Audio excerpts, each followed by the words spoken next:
June swoon for Yamamoto. Well, actually, going back and looking at some numbers, it's actually been more than June. If we look back to April, the 4 starts, batting average against was 181. If we look at the 5 starts in the month of May, well, he was 3-1. The batting average actually went down, only 146, but 293 so far in June in the 3 starts that he's had. Even though overall just a 195 batting average against him, I think consistency more than anything else, and that split finger fastball was not really dialed in particularly well his last outing. So what are some other things that you're keeping an eye out for tonight as the Dodgers try and finish off the sweep? Well, I think how they're going to work to Ryan Burgert, the right-hander. A 6th-round pick by the Padres, if you look back to 2021, but his reverse splits are really kind of eye-opening because right-handers have done a pretty good job against him, but lefties, only 3 hits and 32 at-bats against a right-handed pitcher with no extra base hits. Now, the question is going to be, how does he work the lineup here and there? And for Burgert, this is his 4th start, 4 relief appearances, but he's a guy that's had to be pushed into the starting rotation because of injuries in the starting staff for the Padres. The Dodgers are going to elevate last night's walk-off hero Will Smith to the 3 spot. Just the latest clutch number 16 to wear a Dodger uniform following Andre Ethier and what's his name? It's not Tuesday. Yeah. It's Monday. Don't leave out Paul LaDuca. I wouldn't dare leave out Paul LaDuca. But the reason why, not just because Smith is leading the National League in batting average, Tim, it's because you look at left-handed batters this year against Burgert. They're just 3 for 32, no extra base hits. So after the lefty Ohtani, it'll be a righty in Betts, a righty in Smith, and then Freddie Freeman will clean up. Game 4 of 4. Can't wait for the start. It's coming up shortly. All right, first pitch is next. Enjoy it. This has been Morongo Casino Dodgers on deck on the world champion Los Angeles Dodgers Audio Network. That's it! It's a World Series win for LA! They've done it! World champions once again, my friend. World Series champion Los Angeles Dodgers. This is just the beginning of this team's title window. Get out the way! Get out the way! Get out the way! This has been Morongo Casino Dodgers on deck on the world champion Dodgers Audio Network. You either with me or against me, though. Living out their dream.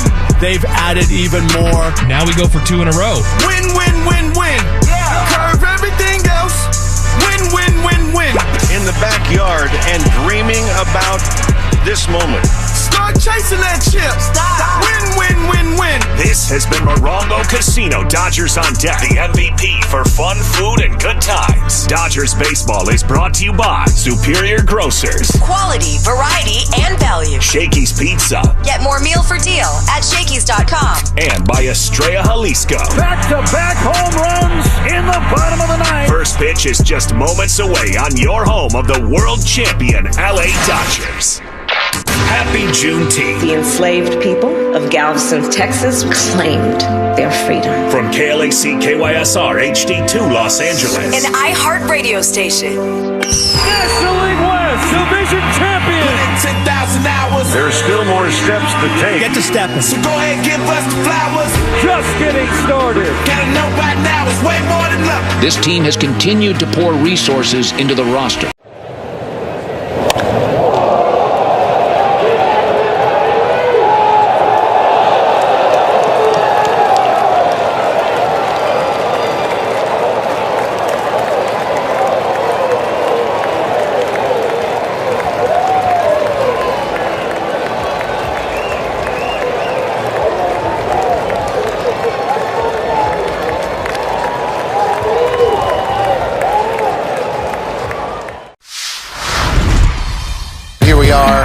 Texas. This is the Graham Slam Burger. So 2 patties, brisket, caramelized onion, American cheese, ranch aioli or ranch mayo, if you will. Oh yeah, we're in Texas. Yeah. It's something that you definitely want to take a picture of and just put on the gram. I took a bite of it, but it still looks dope. It's a burger that looks great, but also delicious.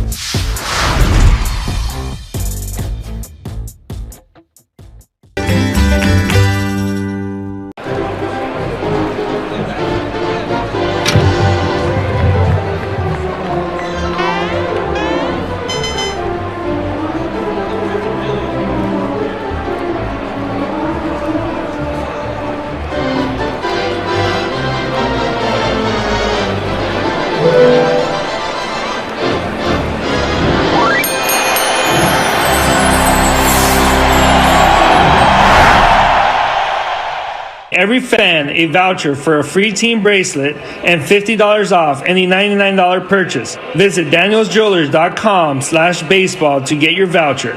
That's danielsjewelers.com/baseball. You can redeem at any of the 100 Daniels Jewelers stores nationwide. Own the dream with Daniels Jewelers. Daddy. My daddy. Maybe you're heading out of town. I need to get the hell out of here. Here's the thing. You're never truly away from Dan Patrick, Colin Cowherd, Rogan and Rodney and Petros and Money. Together. Just go to AM 570 LA Sports on the iHeartRadio app. Listen to live shows, podcasts, and catch up on anything you missed. Best friends forever. Yamaha Resort and Casino at San Manuel is your home for country music legends. Get your tickets to see California's own John Party.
Great service with great people. In addition to Ford, Galpin's winning heritage includes Mazda, Honda, Volkswagen, Porsche, Land Rover, Aston Martin, Jaguar, Lincoln, Volvo, Polestar, and Lotus. Be a part of the Galpin story. It starts at Galpin.com. Let's go to the Galpin Motors broadcast booth. And now your voices of the LA Dodgers. Rick Monday and Steven Nelson. Live from Dodger Stadium, it's your world champion Los Angeles Dodgers going for the 4-game sweep over the visiting San Diego Padres. Hi, everybody. Rick Monday alongside Steven Nelson and with producer-engineer Dwayne McDonald. Another absolutely gorgeous evening in Southern California, and why not for the Dodgers?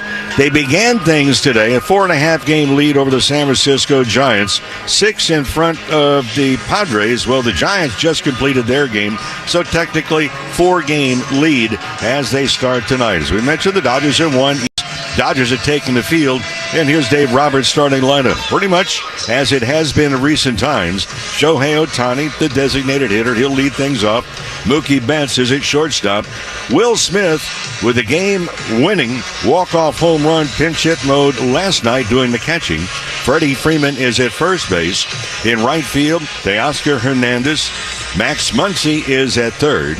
Andy Pages in left field to start things off tonight. Tommy Edman is at second base and playing in center field and batting ninth. Aesong Kim, and Kim again in center field. It's going to be Yoshinobu Yamamoto on the mound, trying to regain composure as he started Friday against the Giants here at Dodger Stadium. He went just 4 2/3, gave up 5 runs, including a pair of home runs. He walked 5 and made 102 pitches, so trying to tighten the belt here tonight against the Padres. The umpiring assignments, the crew chief Marvin Hudson working the plate. He'll call the balls and strikes. Trip Gibson is at first. Ryan Blakeney umpiring at second. And Jacob Metz is over at third. Tomorrow night, opening game of a 3-game series. as the Washington Nationals will come into town, and Clayton Kershaw will start that ball game. Kershaw, a perfect 2-0, and Mackenzie Gore will be on the mound for the Nats. We'll join you at 6 o'clock for the Bronco Casino Dodgers on Deck show. First pitch at 7:10. Happy to have you with us. Dodgers going for the sweep in the 4 games against the Padres. Hammer to play from Dodger Stadium. Here's Steven. Thank you, Mo. Wherever you may be and however you may be listening, we appreciate you being along for the ride on this Thursday night. Yoshinobu Yamamoto welcomes Fernando Tatis Jr. to the right-handed batter's box. Yamamoto trying to pitch the Dodgers to just their 5th 4-game sweep of San Diego in franchise history. Yamamoto steps back with his left leg, twirls and fires his first pitch to Tatis. It is a fastball blown away.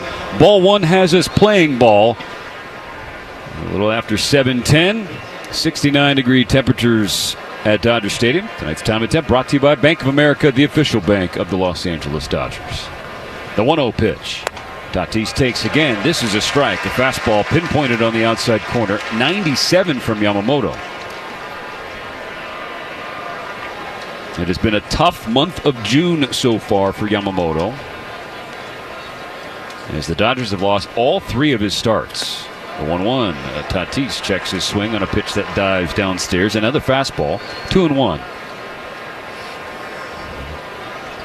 He's made 3 starts. One of them he was terrific. 6 shutout innings in St. Louis, but he got no run support again, so he didn't factor into the decision. 2 balls and a strike. The pitch to Tatis. Swung on and shot to right field. This will hang up for Teoscar Hernandez. You can see him out there in his bright pink cleats as he snares the line out for the first out of the ballgame. Yeah, trying to crouch down and get below the light standers. Even though the entire field's in shadow, the lights are on, and it can be problematic if it gets dead center in the flights. Now Luis Arraez, left-handed hitting first baseman, who's 6 for 13 in the series, batting .283 on the year.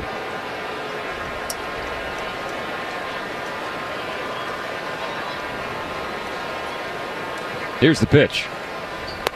It is taken by Arraez. It's a fastball that tails off the plate. Ball 1. So we mentioned the start in St. Louis. That was the good one. The other 2 starts have been bad. Combined 8 1/3 innings in 2 starts. So twice failing to make it out of the 5th. Swinging a foul ball away on the third base side, 1-1. Well, we know the Padres are trying to kick it into gear. In fact, the first 3 games, they have taken the lead in all 3 games. In fact, the first 2 took the lead after the first inning. Last night, it took all the way to the second inning to take the lead. But the Dodgers, their 27th come from behind victory last night. 1 ball, 1 strike on Arraez. The pitch. Slashed again. Foul down the left field side. 1-2. Yamamoto jumps ahead.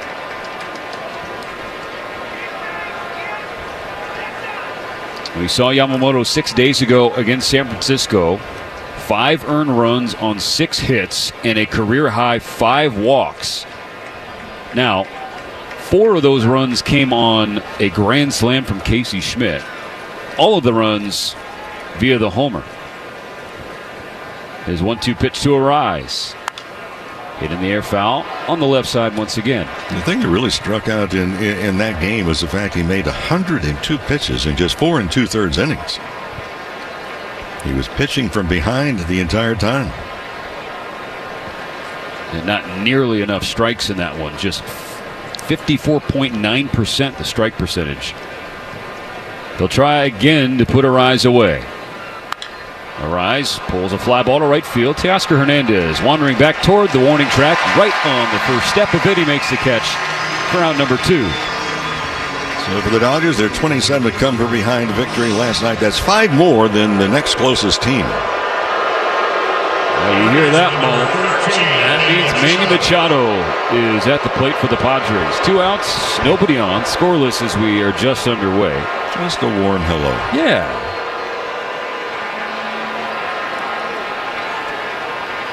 Yamamoto steps back, pauses, and deals. And he starts off with a curveball, drops it in there for a strike. Now, Manny Machado has a couple of hits against Yamamoto, and they have both been loud ones. A pair of homers.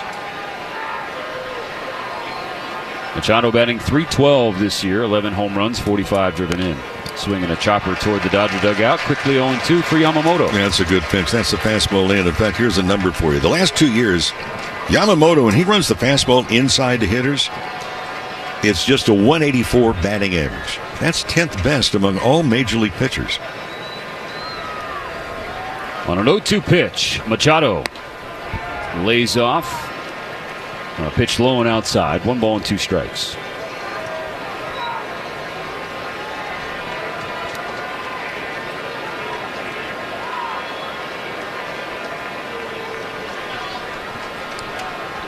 The Dodgers starter more deliberate with his windup, it seems, tonight. It's a swing and a foul ball. Machado stays in there. It looked like to most of the fans that it was a swing and a miss, but Machado will stay in there for at least one more. Steve, just watching Yamamoto over the last 3 or 4 days when he's been working out on the field, he's been very deliberate about going through his delivery, the mechanics of it. Am I off, Mo? It does seem like the windup, the start of the delivery seems slower. Another 1-2 pitch, and he pulls ball 2, low and away, a fastball at 97. I mean, I've seen him the last couple of days. He'll be walking, sometimes walking to the outfield, sometimes walking in during batting practice. And mid-stride, he will go through a simulated delivery. I mean, right from the get-go, as if he's looking in to get the sign. He's got to go. The pitch clock has been turned off, and all right, they're going to let him throw it. A swing and a foul ball on the right side. Still 2-2 for Machado. Yeah, at this rate, that pitch clock might catch him. I mean, he's come close a couple of times. All right, he's still standing straight up on the mound, facing the hitter. Pitch clock at 5, 4. He's still not started his windup. He steps back, 3, 2. Okay, pitch clock's turned off, and they're going to let him go. Another 2-2. Hit in the air, left field. Going toward the corner is Pages. He's on the warning track in front of the wall. Little bunny hop, and he makes the catch. Manny Machado gave it a ride. I don't know if it had home run distance, but it was well played and tracked by Andy Pages. That catch in the left field corner, complete.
I'm Jonathan Mayo, and for more than 20 years, I've traced the path of baseball's rising stars, navigating the back roads of the national pastime and basking in the glow of small-town America's spirit, where the team is woven into the fabric of everyday life, where it's more than just a game.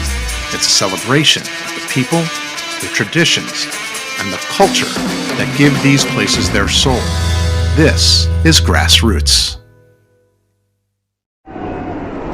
Welcome to freedom. Go to SchumaschCasino.com. Must be 21 or older. Gambling problem? Call 1-800-GAMBLER. No matter who you are, shine bright to see.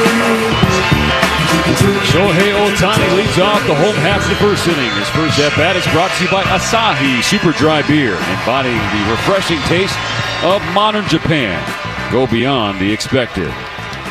No score. Ryan Bergert on the hill. The right-hander kicks and fires, and Ohtani takes the first pitch low, ball 1.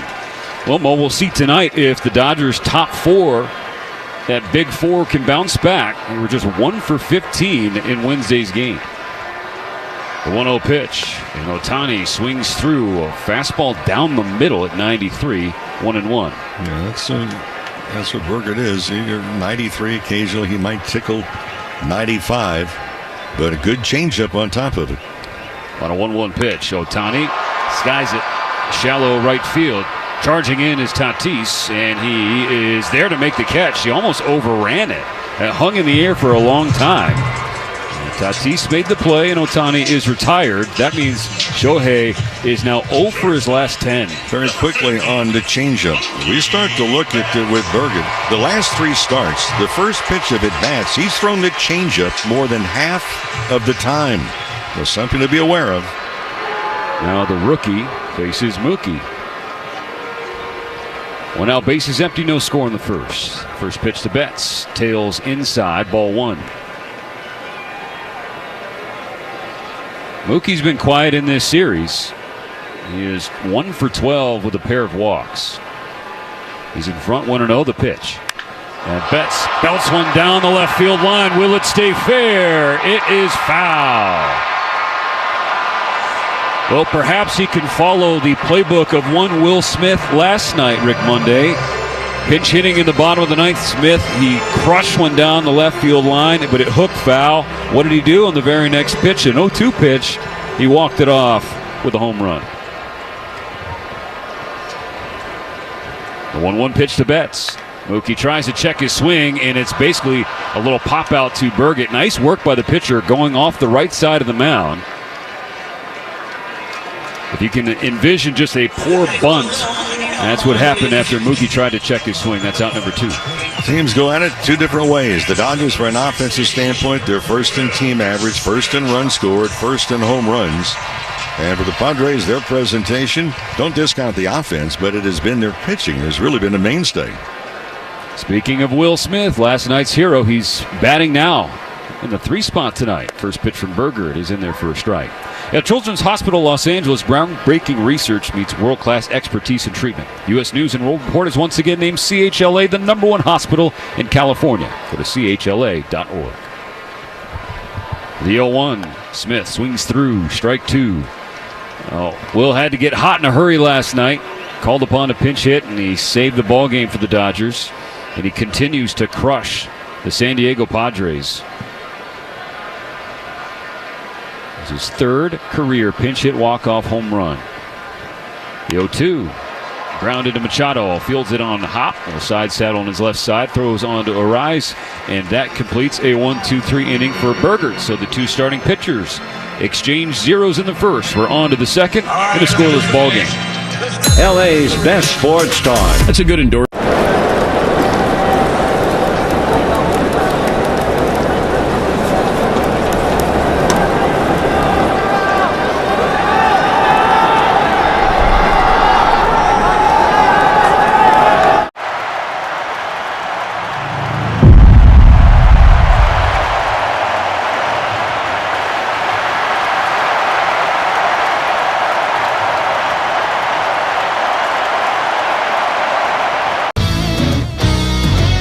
Oppo Taco.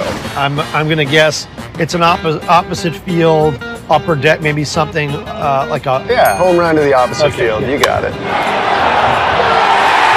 This is a good one, a hack.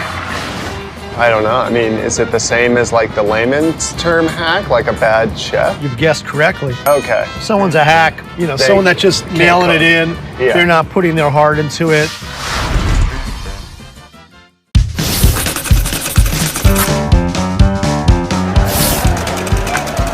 There's the bunt. That could be trouble as Petrie. No, Stevie dives in and beats it. Good effort by Steve Lyons. That'll be a base hit right there. Good job. I'll tell you one thing, not a bad defensive play either by the Tigers. Did you see that? He's going to get the dirt out, and all of a sudden he unbuckled his pants and they fell down.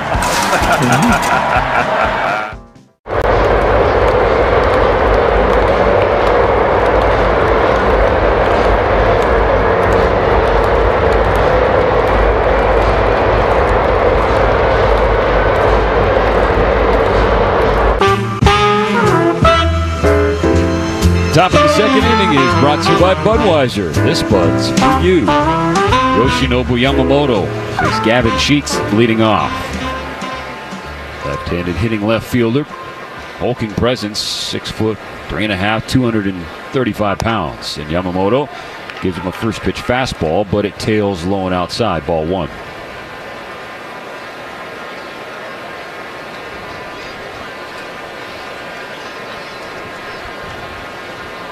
Here comes a 1-0 pitch to Sheets, who's got a 9-game hitting streak.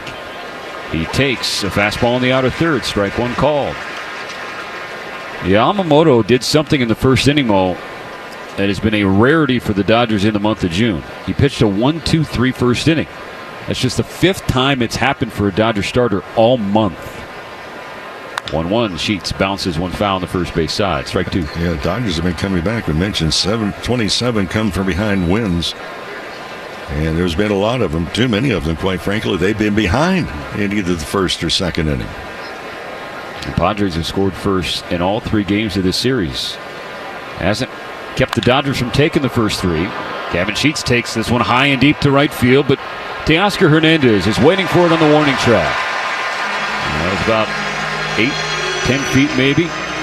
8 feet shy of a home run next to the out-of-town scoreboard, but all it is on the scorebook is out number 1. Yeah, it's a curveball, not a particularly good one, and for Sheets, would love to have that pitch back. Well, keeping the ball in the ballpark, that is the whole deal. And you're going to say, well, isn't that the same for every pitcher? But that seems to be the sign of success or failure for Yoshinobu Yamamoto on his start days.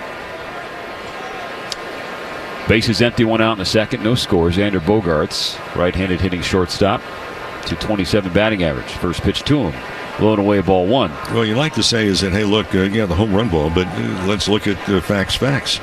There's been 4 batters. There have been 4 fly ball outs, and 3 of them have been hit rather deep. The 1-0. Bogaerts watches another pitch. It's a fastball low. 2 balls, no strikes. Yamamoto, at this point in the season, he is given up 8 home runs now. Fastball low and outside, but strike 1 is called for Yamamoto. Bogaerts looking back at Marvin Hudson, the crew chief who has home plate tonight, to express his displeasure with the call. He's got a case, it just won't be heard. The 2-1 pitch. Bogaerts swings and hits it foul over the net directly behind home plate. I find it strange, 8 home runs, 2 of them the last outing. That was in the 4 2/3 against the Giants. I find it strange from his standpoint is Yamamoto's overall batting average against is just 195. On a 2-2 pitch, Bogaerts swings and hits a high fly ball left center field going back. Ha-Seong Kim, he is at the wall, and that ball's gone. Xander Bogaerts with his 4th home run of the year. Yoshinobu Yamamoto had been playing with fire with the fly balls to start the ball game, and finally he and the Dodgers got burned. Bogaerts puts the Padres on top 1-0. Yeah, 5 batters in. There's not been a ball hit on the ground yet. 401 feet off the bat of Bogaerts. It's a bat that San Diego has been waiting for a couple years now to get going. He gets him started on this Thursday night. Yeah, Padres have now had the lead in all 4 games of this series. And it's another home run against Yoshinobu Yamamoto. The home run rate has really climbed up the last month. 1-0 Padres, 1 out, nobody on. Strike 1 thrown to Jake Cronenworth. There's a curveball in the outside corner.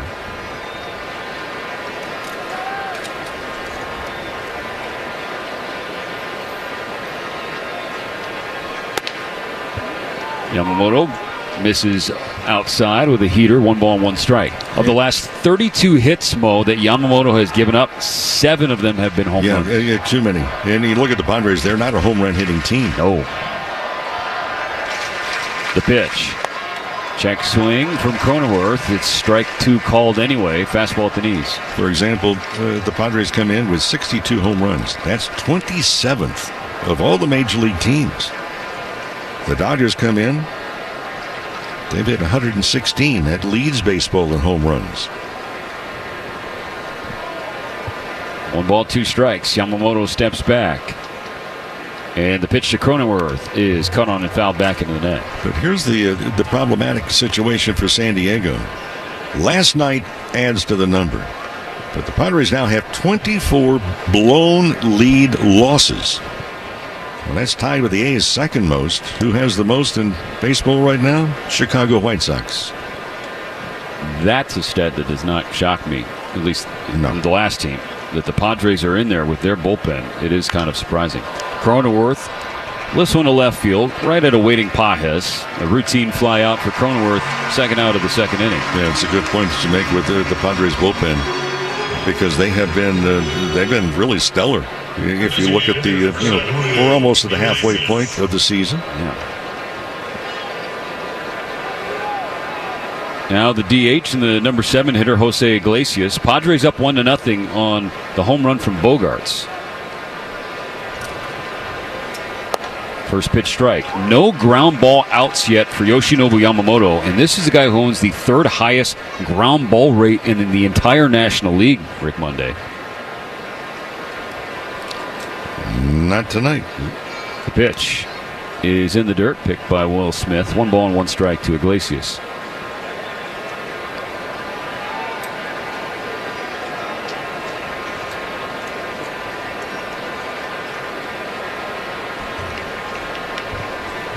Here comes the 1-1. Popped in the air, drifts foul over the net. That's strike 2 for Yamamoto. He needs 1 more to finish the second inning. I mentioned a moment ago about almost halfway through the season. At the completion of tonight's game, Dodgers will be 46% of the season complete. Wow. Time's always in a hurry, always flying. The 1-2 pitch. Rolled foul on the third base side between the wickets of Tim Leeper, the third base coach of San Diego. It's a 1-0 lead for the Padres. They're trying to avoid a 4-game series sweep. Last time the Dodgers did that to the Padres, 2009. 1-2 pitch, popped in the air, shallow left field. Mookie Betts running back from short. He calls off Pages, reaches up and makes the catch. Yamamoto threw the second inning, but a 1-out solo home run from Xander Bogaerts, the damage against him. And the Padres once again take the first lead. I want to ask you about food. What is something that you have to eat to be the judge? Oh, Aaron Judge! Send him to Monument Park now! We got some good chefs in New York. They've been cooking up some nice chopped cheeses, and that kind of, it gets you, I don't know if I should tell the kids that they should be eating chopped cheese before a game. Before the game, probably steak. That's usually what I go to. I like a steak, no vegetables. No vegetables? No vegetables. No, is it straight protein? Yeah. Let's open this up. Take a look at what we find. Looks like we've got Lauren Shahadi. Animation is great. We got Robert Flores, one of the stars of MLB Central, with Lauren Shahadi. Then we got Mark DeRosa. Look at that. He looks like Superman, does he not? Right? He was when he was with the Cubs. Harold Reynolds looking ripped in a tracksuit in Studio 42. There I am. The hair's on point. I know this guy. Look at that jawline.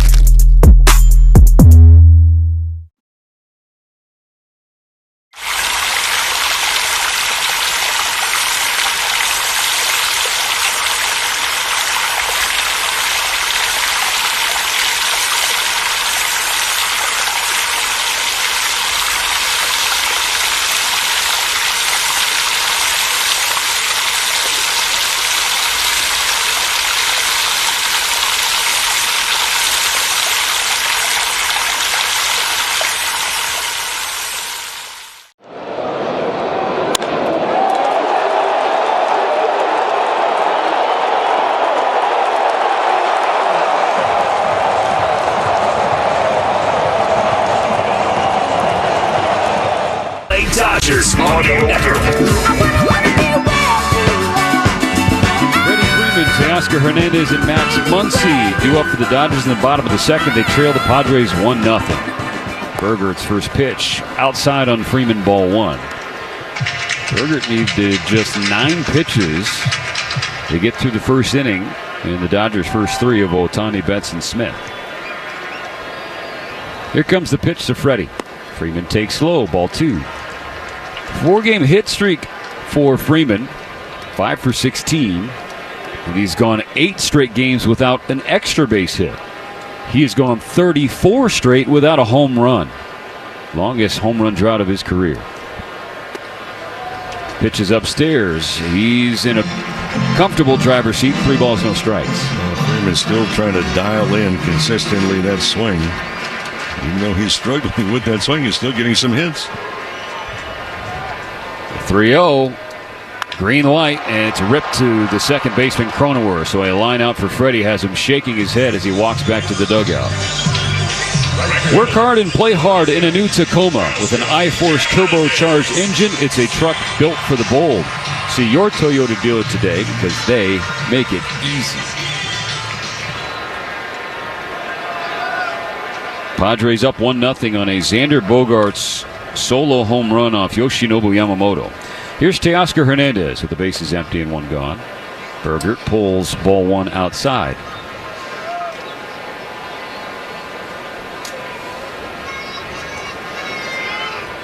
Teoscar was 0 for 4 last night. 2 strikeouts and he grounded into a double play. But he hits this one in the air to left field. Sheets comes in, shallow left center, makes the catch, 2 gone.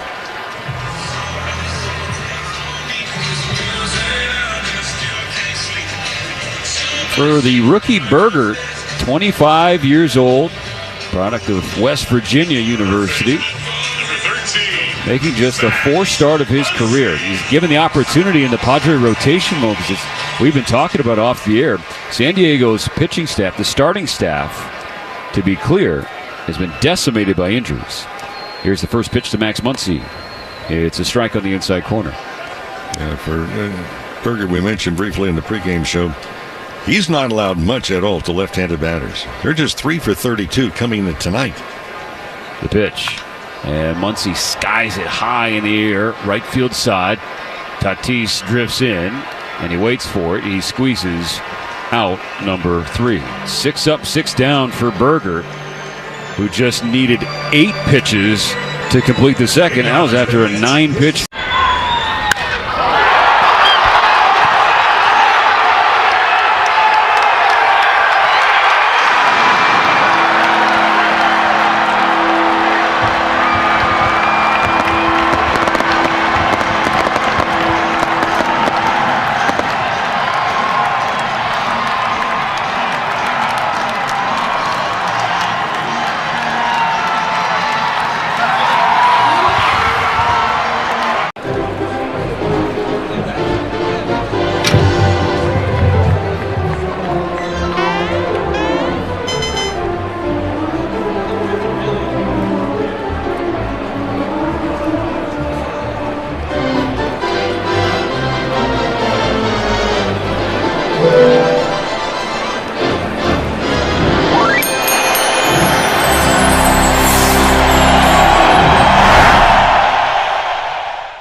Well, when we moved downtown San Diego from Qualcomm to Petco Ballpark, new uniforms were on the way, and this is the Padre home white. This jersey is from 2007, which was a career year for myself, winning a Cy Young.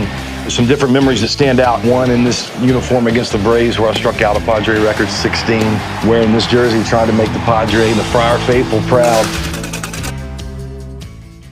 Your official home of Los Angeles. Looking for a QR code around the ballpark to scan. You can also order with the Uber Eats app, so you can order food from your seat and enjoy every pitch, run, and out. Top of the third, 1-0 San Diego. Yoshinobu Yamamoto's first pitch is strike 1. Fastball at the knees, 95 miles per hour to the center fielder Bryce Johnson. 2 for his first 4 in a couple of games. He swings and fouls strike 2 off the plate. It was a curveball from Yamamoto. Both games in this series, 2 hits, including a double. Also has stolen a base.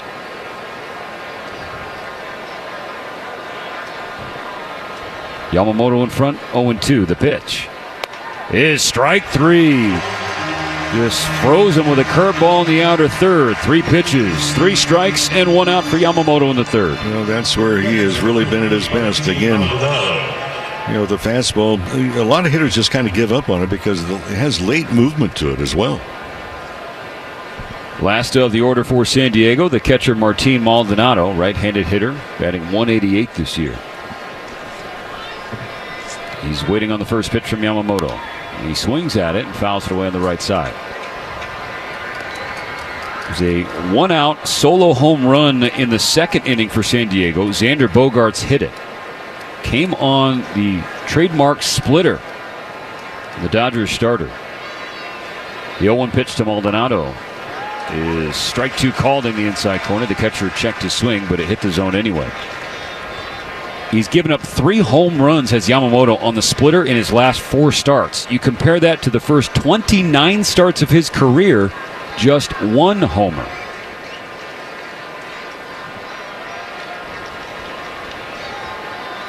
The 0-2 to Maldonado. Swing and a miss. Strike 3. Blew a high fastball by him. Back-to-back punch-outs to begin the third. Well, friends, you can stream every out-of-market game live or on demand. That's right. Plus, you can also stream MLB Network 24/7 for the entire season. So blackout and other restrictions do apply. We encourage you to visit MLB.tv for more details. Top of the order, Fernando Tatis Jr. for a second time. He lined out to Teoscar Hernandez in right, leading off the ball game. The swings through the first pitch. That's a good splitter from Yamamoto at the shins at 92. Padres 1, Dodgers nothing. 2 outs and the base is clear in the third. Pitch is swung on and bounced off the plate foul. Quickly 0-2.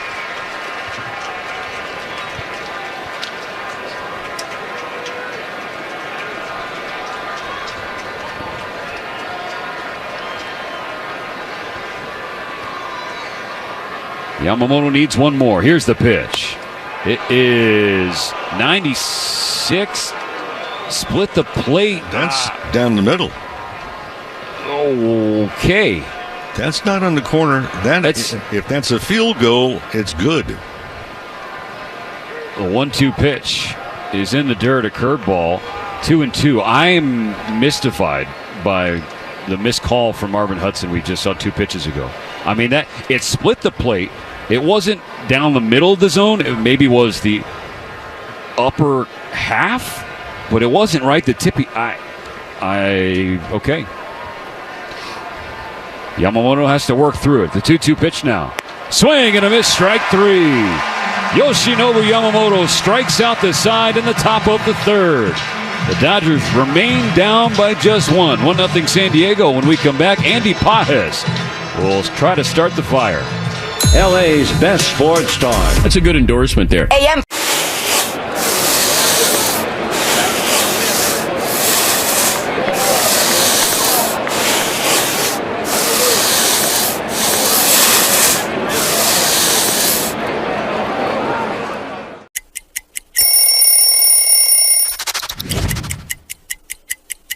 Well, when we moved downtown San Diego from Qualcomm to Petco Ballpark, new uniforms were on the way, and this is the Padres home white. This jersey is from 2007, which was a career year for myself, winning a Cy Young. There's some different memories that stand out. One in this uniform against the Braves, where I struck out a Padre record 16, wearing this jersey, trying to make the Padre and the Friar faithful proud.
Yoshinobu Yamamoto got robbed of an immaculate inning in the top of the third. A blown call, but it's still striking out the side, and the Dodgers remain down just 1. Andy Pages leading off the home half. Rips the first pitch foul down the third base side. Xander Bogaerts hit a home run in the second inning off Yamamoto. The Dodgers trying to come back and beat the Padres for a fourth straight game in this series to complete a 4-game sweep. And Andy Pages has been a big part of the series. He's 6 for 10 with 4 extra base hits. The 0-1 is upstairs. 1 ball and 1 strike. Pages is interesting. He's been hitting and he's been making contact. He's not had a walk this month. He's not drawn a walk in 55 plate appearances. He's hitting .294. A 1-1 pitch is sliced foul on the right field side. At AM/PM, when the Dodgers steal a base at home, you score a free hot dog and any 12-ounce Slim Coca-Cola. Redeem your free feast in the AM/PM app. Let's play ball. AM/PM. Too much good stuff.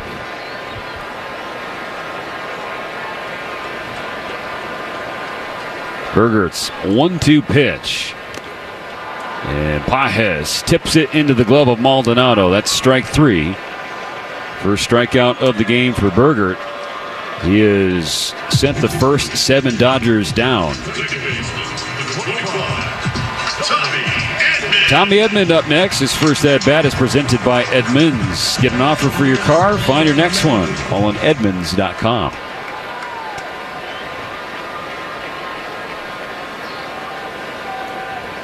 Edman has hits in 4 straight. 1 hit in each of the last 4 games. Offers at the first pitch. Pops it back over the net. Foul, strike 1. And in the last 17 overall for Edman, he has hits in 13. He's batting .305 in that stretch. Average on the year up to .249. Pitch from Bogaerts. Inside corner, just a little too far inside on the switch hitting Edman. 1-1.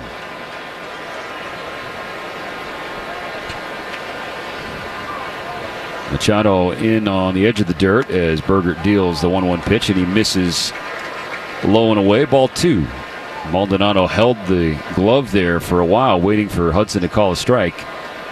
That didn't happen. Wind's starting to pick up, blown out toward right field. And now on this 2-1 pitch, Edman will slash it the other way. There's the first hit and first base runner for the Dodgers. Drops down in front of Gavin Sheets. He fields it on a hop. Tommy Edman is aboard.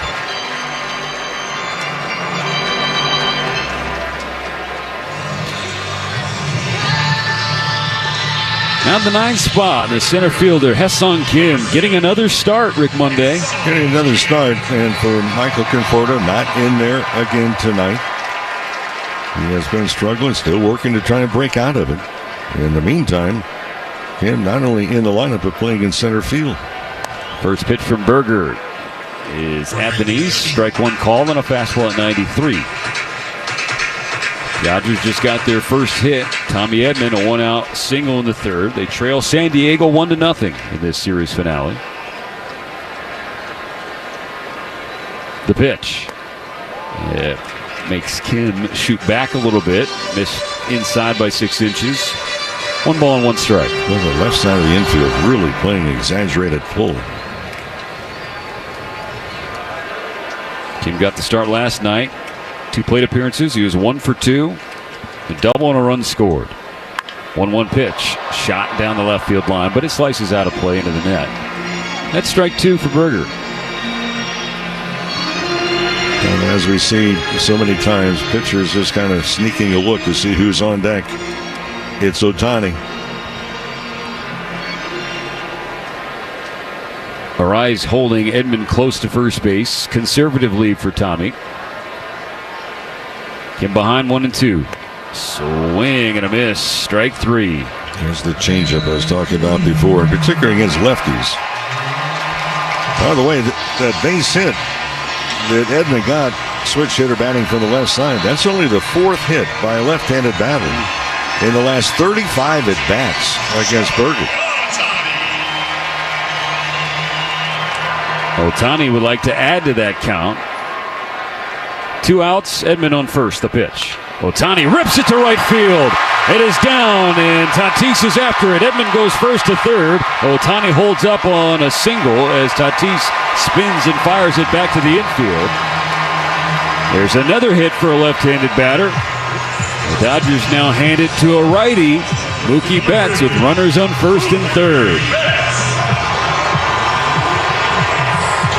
tying run 90 feet away for the Dodgers in this third inning. There are 2 out, though.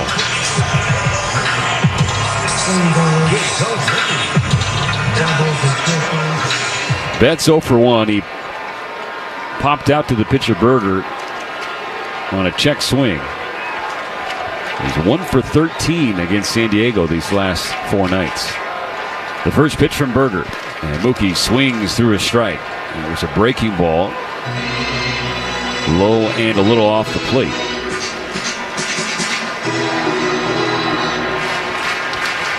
Edman on third, Ohtani on first. Infield point back, shifted over to the left side for Betts. Arraez holding Ohtani, the pitch. Swung on and fouled back to our right. Quickly 0-2 for Mookie.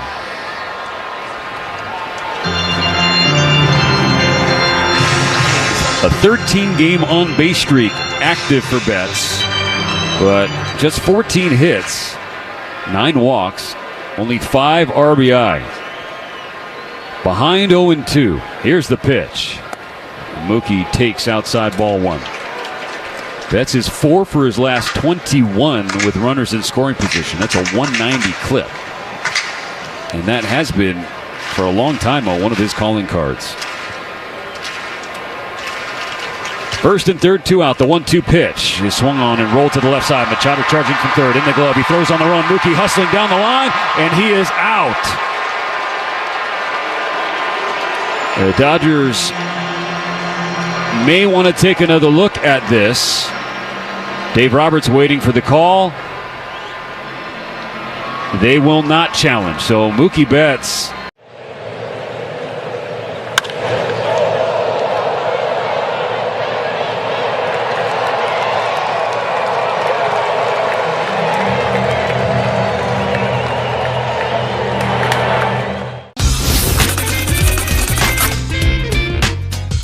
Tip of the cap, and now here we go. He gets Larry Walker, and here he is. He's going to face him right-handed. Why not? He looks like a catcher hitting. And now he's back to the left side, and a 2-out walk. So Walker reaches base after that first pitch that was like the flyby here right after the anthem. Boomer is the dog. Does he look good? I just followed his pitcher all the way, and there he is. Boomer's dad. That was kind of a change from the everyday thing that we normally do as far as baseball cards are concerned. Hey, I have a Labrador. Where's my card? You know, a little bit different, and it turned out to be a fun experience. It was just when the camera crew tried to leave that there was a problem. You can't leave.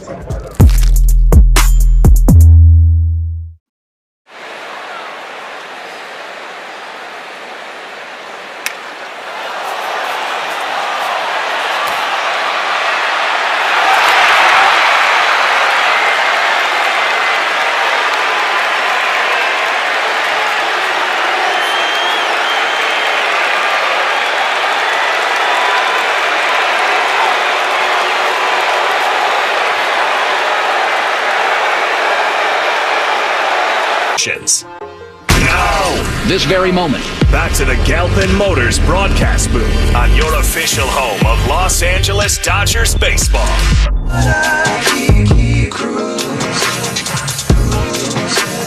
Tommy Edman and Shohei Ohtani's base hits were stranded by the Dodgers in the bottom of the third, so the top of the fourth.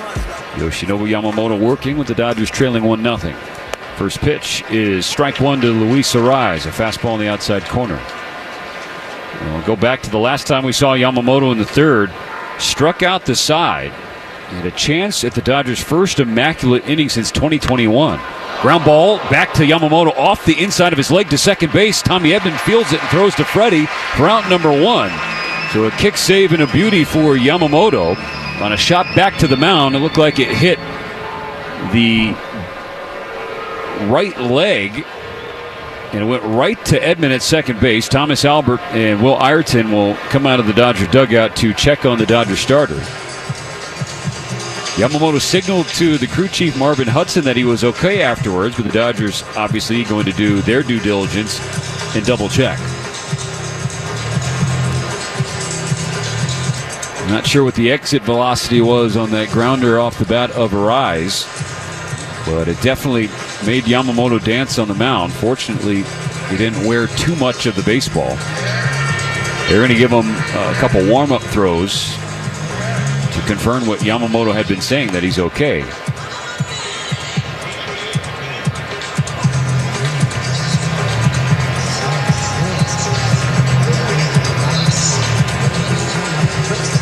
So in the scorebooks, it's 1-4-3 because it was redirected by Yamamoto.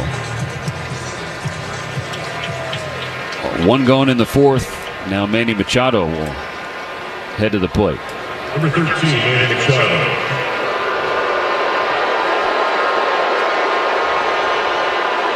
Machado flew out to the wall in the left field corner, ending the first inning. So he's 0 for 1. Here's Yamamoto's pitch. And Machado shoots it to right field. Teoscar Hernandez running toward the corner, and he tracks it down. Made the catch a couple of feet shy of the warning track. He needed the warning track to finish the runway. Went all the way to the wall to finish the catch in out number 2. Well, to this point, again, there's only been one out. The ball's been hit on the ground. 3 strikeouts. Everything else has been hit into the air. The left fielder, Gavin Sheets. He flew out to deep right field, leading off the second.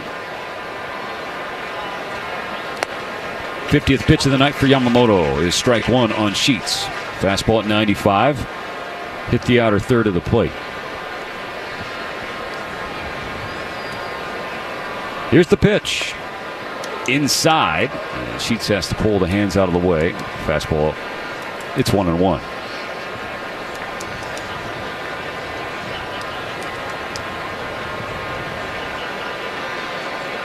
Here's the pitch. Yamamoto misses with the curveball low. 2-1. You know, Will Smith, we talked about his pinch hit walk-off home run last night being the 3rd of his career. Pulls him into a tie for the 2nd most ever.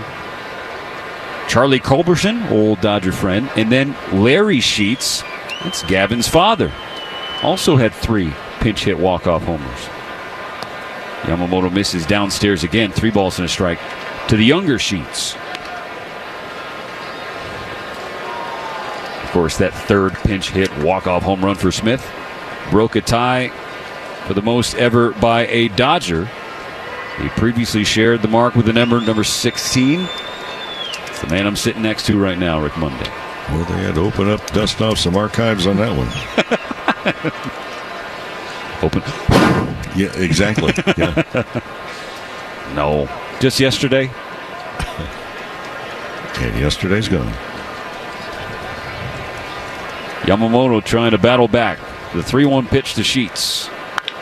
Ground ball to Freddie Freeman. Handles it at the knees. Yamamoto covers the bag, and he beats Sheets to it. And that's another 1-2-3 inning for Yamamoto. Ever since Bogarts' home run, there's been nothing for the Padres. In the middle of the 4th. So the reason I got to Cooperstown is because I did my job, and I was honored to have some of the best players that ever played put on uniforms, and they happen to be Oriole uniforms. If there's ever any doubt that I'm 78, all I got to do is look at my old cards and I know.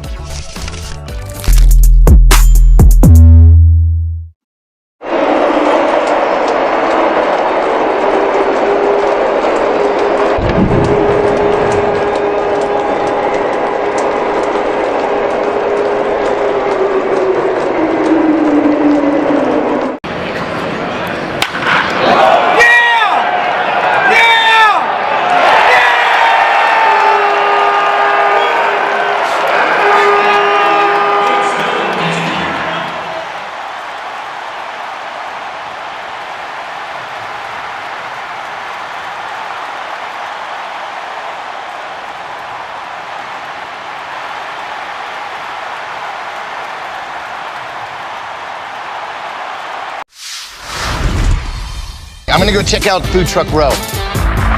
So, what did you guys get today? Philly cheesesteaks. Both of you got the same thing. Are they that good? Oh, yeah. Got a hot dog and some fries. Just kind of Ballpark basic ballpark. staples. Chicken bacon sandwich. Philly cheesesteak. Okay. And some Crinkle cut fries. Okay, where are you guys from? We're from Dallas. Dallas. That's what's fun about baseball. It brings different regions together, not just the ball and glove and bat, but what we're eating. Here on the world champion LA Dodgers Audio Network. Message from California Public Health. Teens, you can feel better when you balance your stress with tips and tools made for teens by teens. Learn more at takespacetopause.org. Dodgers trail 1-0. Will Smith up there, and he takes the first pitch from Bergert. A strike hits the outside corner. Smith 0 for 1, grounded out. Ending the first inning, he's batting in the 3 spot tonight.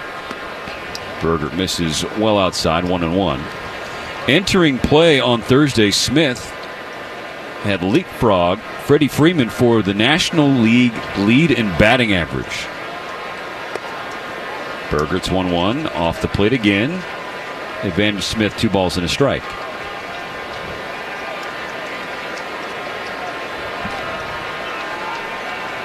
And his OPS trails only Aaron Judge, Shohei Ohtani, and Cal Raleigh. Swung on and fouled away on the right side. So just to reiterate, Will Smith, his first 59 games, a 966 OPS. Only guys better in that department.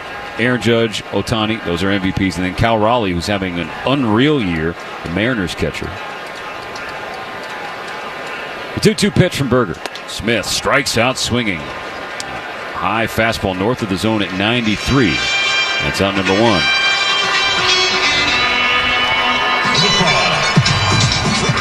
Well, friends, anytime's a good time to come to Dodger Stadium. How about Hawaiian Shirt Night? Stevens' favorite. Yeah. That's July 1st against the White Sox. So take home an exclusive Dodgers Hawaiian shirt presented by King's Hawaiian with the purchase of a special ticket pack. Come on, join us. Dodgers.com/promotions. Ball one outside on Freddie Freeman. Bases empty, 1 out in the 4th. 1-0 San Diego. You did not wear one tonight. I did not. It's just it is a lighter shirt, and I didn't look at the forecast. It's a little cooler tonight than it's been the first 3 games of the series. You know, there's a free app you can download on your phone. Swing and a miss, strike 1 for Freddie, level count. Or there's the news thing called a radio. Yeah. There's television. The what? Bergert's pitch misses inside. 2 balls and a strike for Freddie. Internet. Okay, I dropped the ball on multiple mediums and devices. The pitch. Freddie takes. It is a fastball in the outer third. Count squares up 2-2. By the way, it appears that the weather will be cooling off in Denver when the Dodgers go up there. Okay, noted. For my packing. 2-2 pitch. It's downstairs. Full count for Freeman. Freddie 0 for 1. It wasn't because of bad contact. It was a hard hit liner, but right at the second baseman Cronenworth. That happened leading off the second. Up again in the 4th. The payoff pitch, and Freddie fouls it back to the net. That fastball at 94 from Bergert. 3 strikeouts now after he punched out Will Smith. You can really just look at Freeman right now. He's irritated. He's frustrated. And he can't figure out, wait a minute, that's a ball that I normally handle very well. He was just underneath it. He's still trying to, it's a work in progress right now. Another 3-2, and Freddie with another foul ball. Similar pitch. I mean, the frustrations for Freeman have been more obvious, I would say, here in the month of June than ever. Well, what I ever recall. Really. Yes, yeah.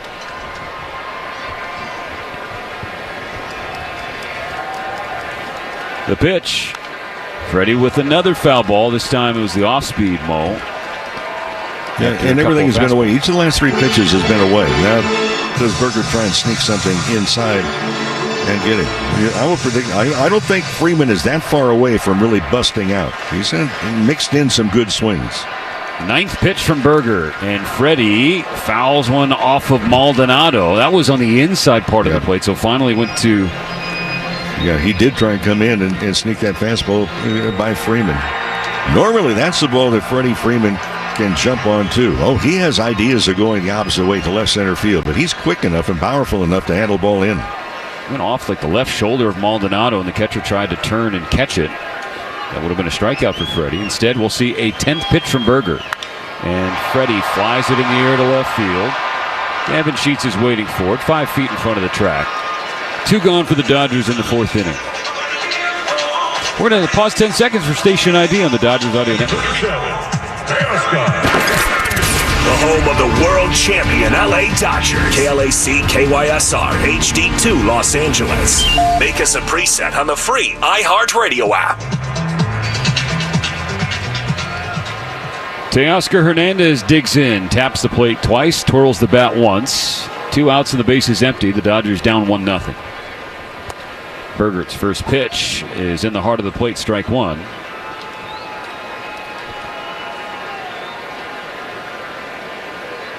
Teoscar Hernandez 0 for 1, a fly out to left. Swing and a pop-up foul back behind home plate to our right. Quickly 0-2 for Teo. Yeah, we're getting close to that twilight period of time. Could be a little difficult for outfielders over the next 10, maybe 15 minutes. Ball's hit into the air. Now, if you hit it in the air, the wind is trying to push it out toward right field, right center. And that is where Teoscar Hernandez likes to do his damage when he is going right, using the big part of the field the other way. Behind, 2 strikes the pitch. That's way outside from Berger. 1-2. Just a quick look at Freddie Freeman in the dugout. He's always paying attention and just kind of going through the swing, and just motions into the barrel of the bat is considerably lower than the hands. On a 1-2 pitch, Hernandez takes outside. And by that I'm talking about during the swing. And normally he's inside out swing. It's a very easy, comfortable swing for Freddie Freeman. And then that right elbow may be getting up a little bit too high, and that drops the barrel of the bat below the hands. 2 balls, 2 strikes the pitch. Hernandez flies a ball opposite way. It is going to be caught by Tatis on the warning track. There's the smart water sign to the right of the 375 marker and short of it. It's another fly out. Another 1-2. So the reason I got to Cooperstown is because I played with Cal and I played with Eddie and I played with some of the greatest players ever. And, you know, I just had to figure out how I did my job, and I was honored to have some of the best players that ever played put on uniforms, and they happen to be Oriole uniforms. If there's ever any doubt that I'm 78, all I got to do is look at my old cards and I know.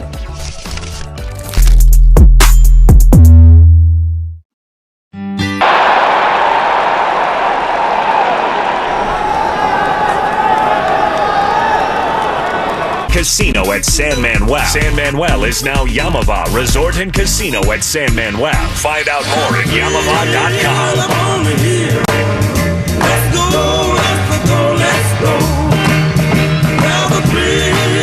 First 4 innings for Yoshinobu Yamamoto, who's given up just 1 hit. The problem is it left the yard. Xander Bogaerts in the 2nd inning, a solo home run. And it's Bogaerts who leads off the top of the 5th.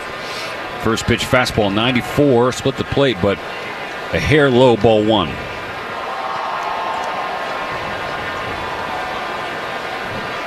Fourth home run of the season for Bogaerts. His average now at 230. Yamamoto bounces back with a strike on the outside corner.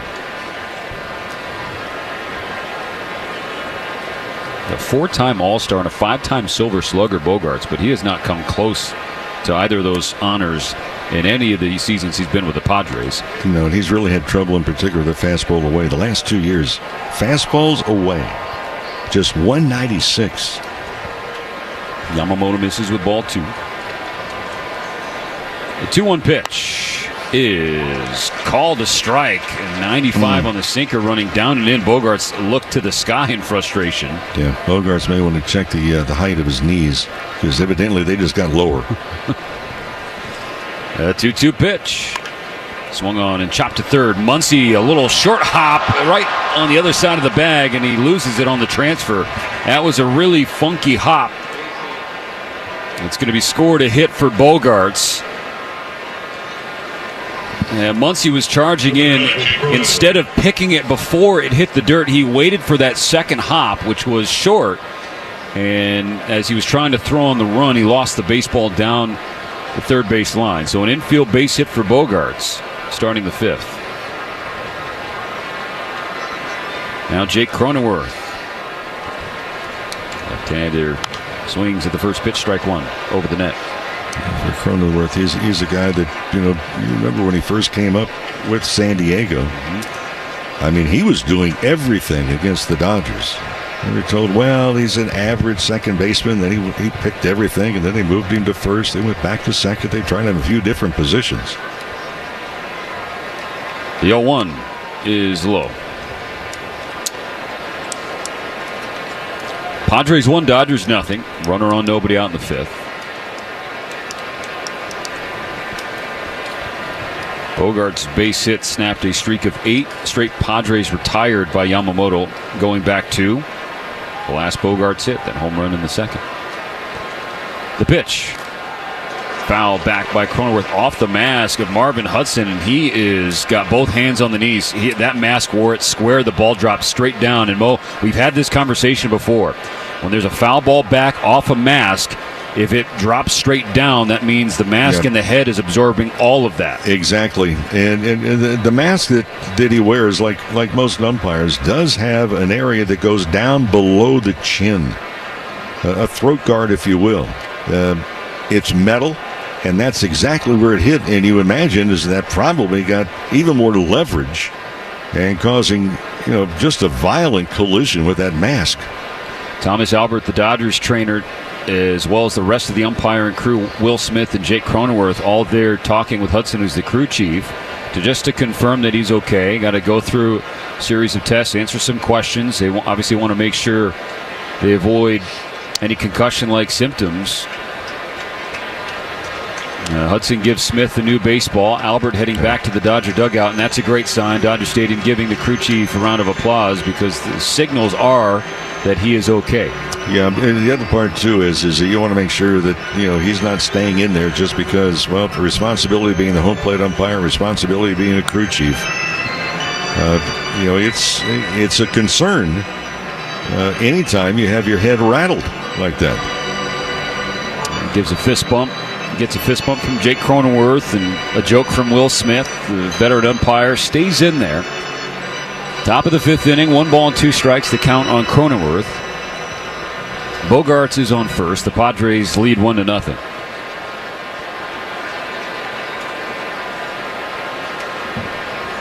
Yamamoto out of the stretch. This will be his 63rd pitch of the night. And it misses up and away, 2-2. And most of those pitches came in the first 2 innings, 16 in the first and then another 19 in the second, but really efficient in the third and the fourth.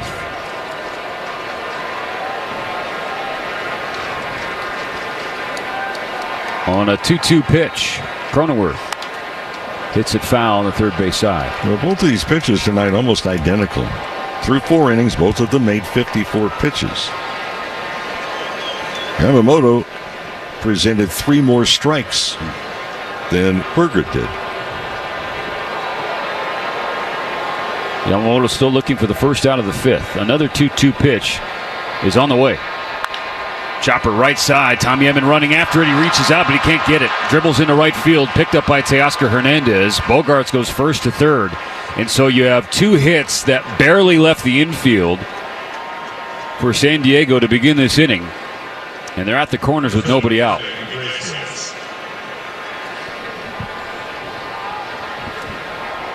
That ground ball just had a mission to get into right field in between Freddie Freeman, who was holding Bogarts off first, and then Edman tried his darndest, Mo, running to his left. He couldn't quite get there. And if he had been able to catch the ball, even if he's dived, he would not have had to play anywhere. First and third, nobody out. Jose Iglesias, right-handed hitter. The DH tonight, who's 0 for 1.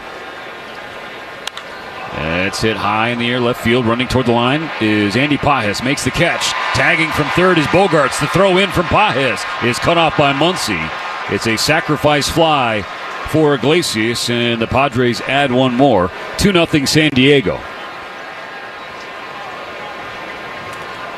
If you can imagine or visualize the inlet of the warning track down the left field line, Pages was about halfway between the start of that and the foul pole when he made the catch.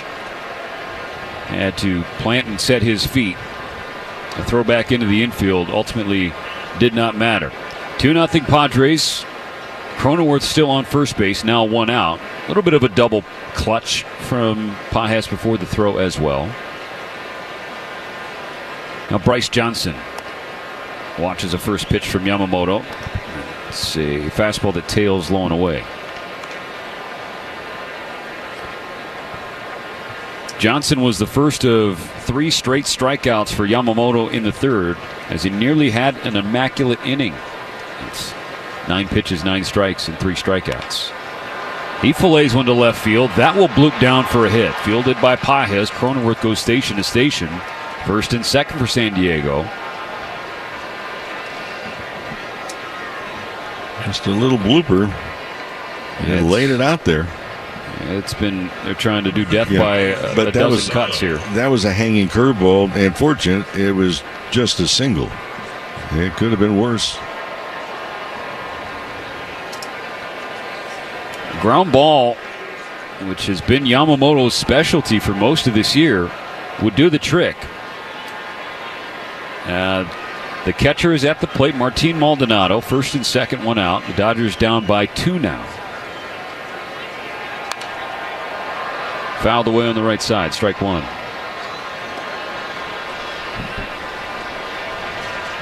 I think the sacrifice fly was probably the hardest hit baseball this inning against Yamamoto, and that recorded his only out. Yamamoto is back at second, comes home. Maldonado shows bunt, pulls it back, and he takes a strike on the outside corner. 0-2. This is the largest lead of the entire series for the Padres, 2-0 in the top of the 5th.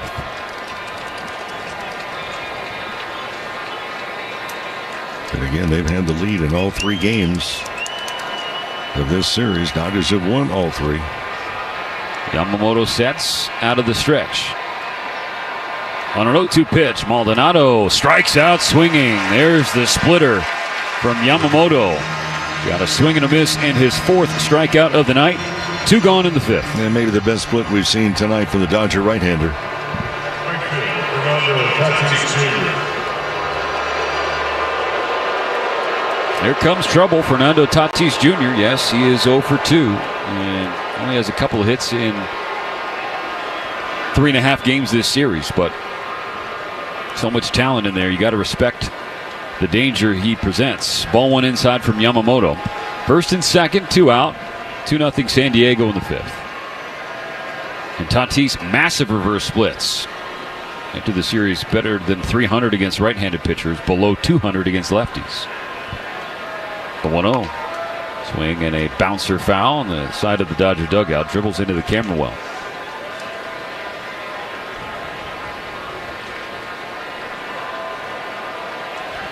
And the next pitch from Yamamoto will be the 20th thrown in the 5th.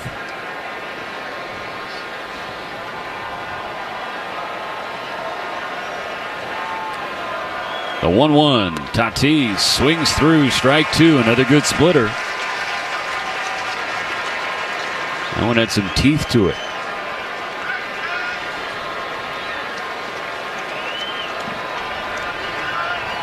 Cronenworth on second, Johnson on first.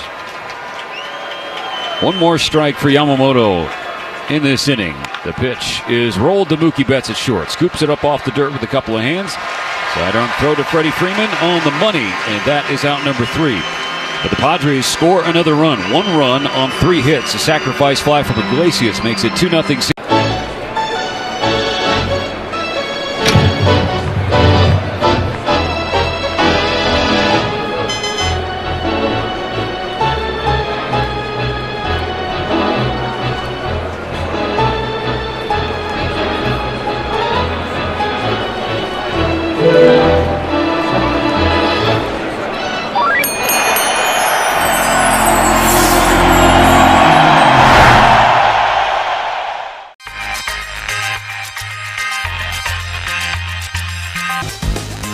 To see all this excitement around what I love to do growing up, it's crazy. What's your favorite thing about this whole event so far? The fusion of sports, entertainment, and cars. That's awesome. Because to me, cars have always been entertainment, and they're getting their just dessert now.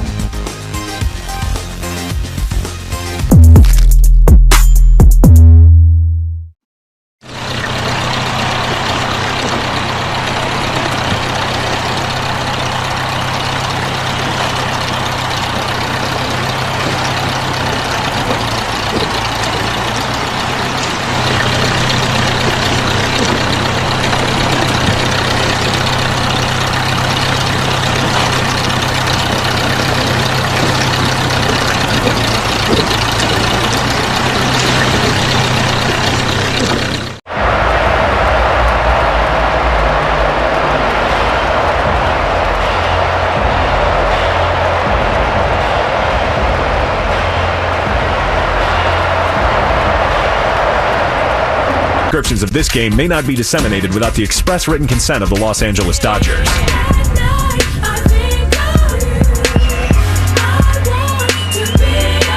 Bottom of the fifth, Dodgers down 2-0. Max Muncy, Andy Pages, and Tommy Edman on the schedule against Ryan Berger. And the rookie gives Muncy a strike on the outside corner. Just 2 hits for the Dodgers in their first 4 innings. They both came in the third. Singles from Edman and Ohtani, but they were stranded on the bases. Muncy's 0 for 1. He popped out to Tatis in right. As the last out of the second inning.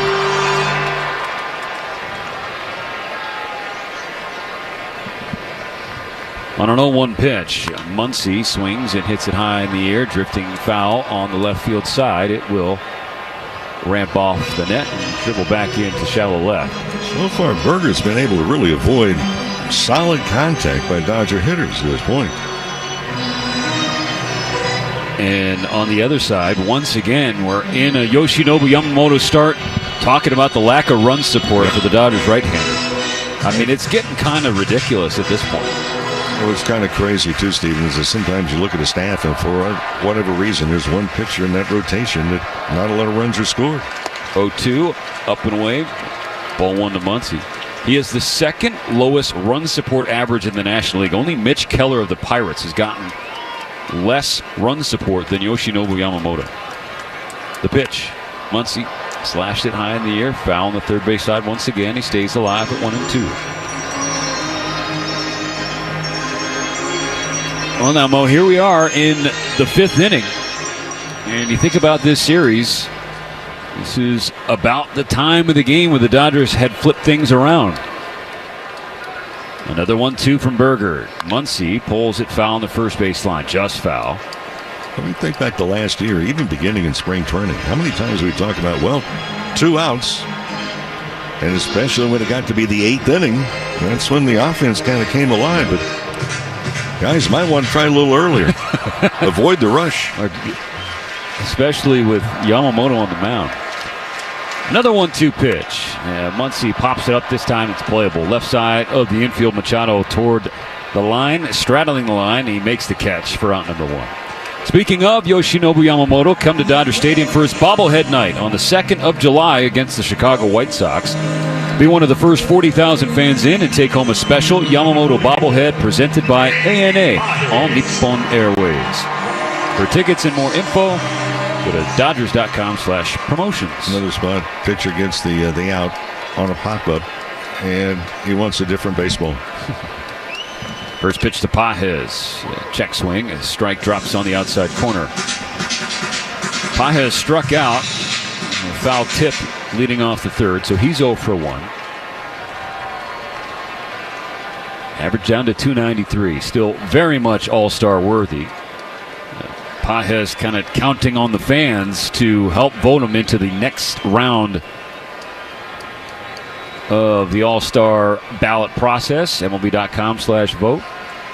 You can vote up to 5 times with one email. You could do it another 5 times with another email. You get my drift. The 0-1. Pages grounds the ball up the middle at a waiting second baseman Cronenworth on a backhand stop on the dirt. He makes the play and throws across to retire Pages. And the nice thing about you go on the website, go on to the Dodger website too. Look on the right-hand column and you'll see the vote here.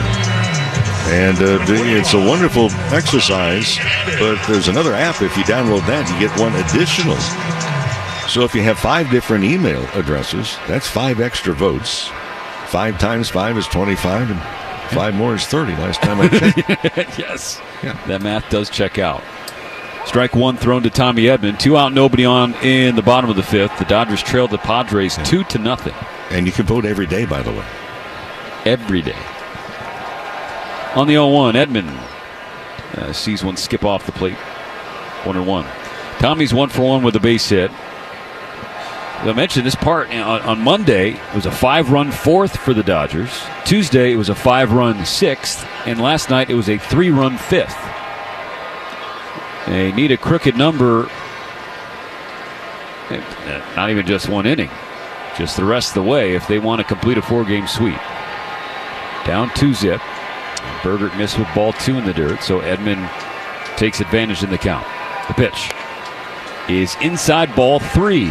Ha-Seong Kim waiting in the wings on deck. Should Edman reach? The right-hander Berger covers his face with the glove. Now into his windup. And Tommy Edman works a 2-out walk. Berger missed low and away with the fastball. That brings the tying run to the plate with Ha-Seong Kim.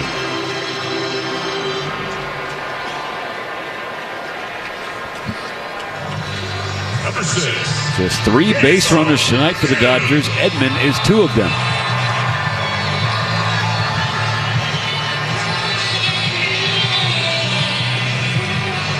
Ha-Seong Kim, he struck out his first trip to the plate. That was in the 3rd. And a mound visit from Ruben Niebla. It's brought to you by Jacoby and Myers, because everyone deserves justice. Pitching coach in the infield out there with Berger. Now, what do you think they're telling the rookie here? Is it just because Ohtani's on deck and you got a rookie at the plate? I would imagine that's exactly what it is, because you don't want Ohtani coming up with 2 runners on base. Even though he is 0 for his last 10, Ohtani, you don't want that smoke. Well, the other part, too, is sometimes the pitching coach will see something. And they say, hey, look, we talk about the mechanics, but you don't want to do anything drastically, because you want the guy throwing free and easy instead of thinking, okay, let's see, my hands together. Do I drop my hands now? Where's the release point? Is it high over my shoulder? But meanwhile, something's brewing, because the Padres had action in the bullpen. They're not taking any chances. It's the left-hander Adrian Morejon, presumably getting hot for Ohtani. Well, part of that discussion was just to eat up the clock and allow the lefty to get loose in the bullpen. It's interesting, though, because we talked several times today about Berger's success against left-handed batters. Exactly. All right. 2 on, Edman on first. Dodgers trail 2-0. Pick-off attempt from Berger. Yeah. That buys some more time. For those that were not with us earlier, lefties coming into tonight against Berger had hit .094. They were 3 hits and 32 at-bats. Ha-Seong Kim still waiting to see a pitch. Here it is. He takes it, and it's a breaking ball dropped at the knee, strike 1. Kim figures to see his playing time and the number of starts increase here in this stretch as the Dodgers take some time away from Michael Conforto to give him time to work. Kim swings and fouls it under the net next to the Dodger on deck circle, quickly 0-2. Tying run at the plate for LA in the 5th.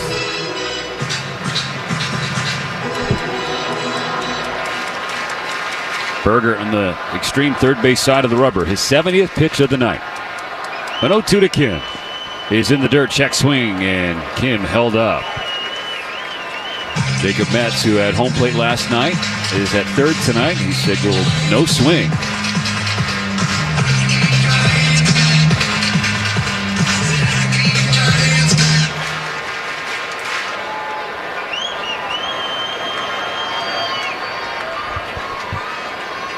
One ball, 2 strikes, the pitch.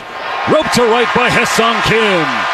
Tatis over to his left to cut it off. Edman cuts the bag, goes first to third. Tying runs on for the Dodgers. And Shohei Ohtani will get a chance with runners on base. And hitting with 2 strikes. Now we'll find out what the Padres are going to do. They had the lefty warming up. They took some extra time to give him a few extra pitches.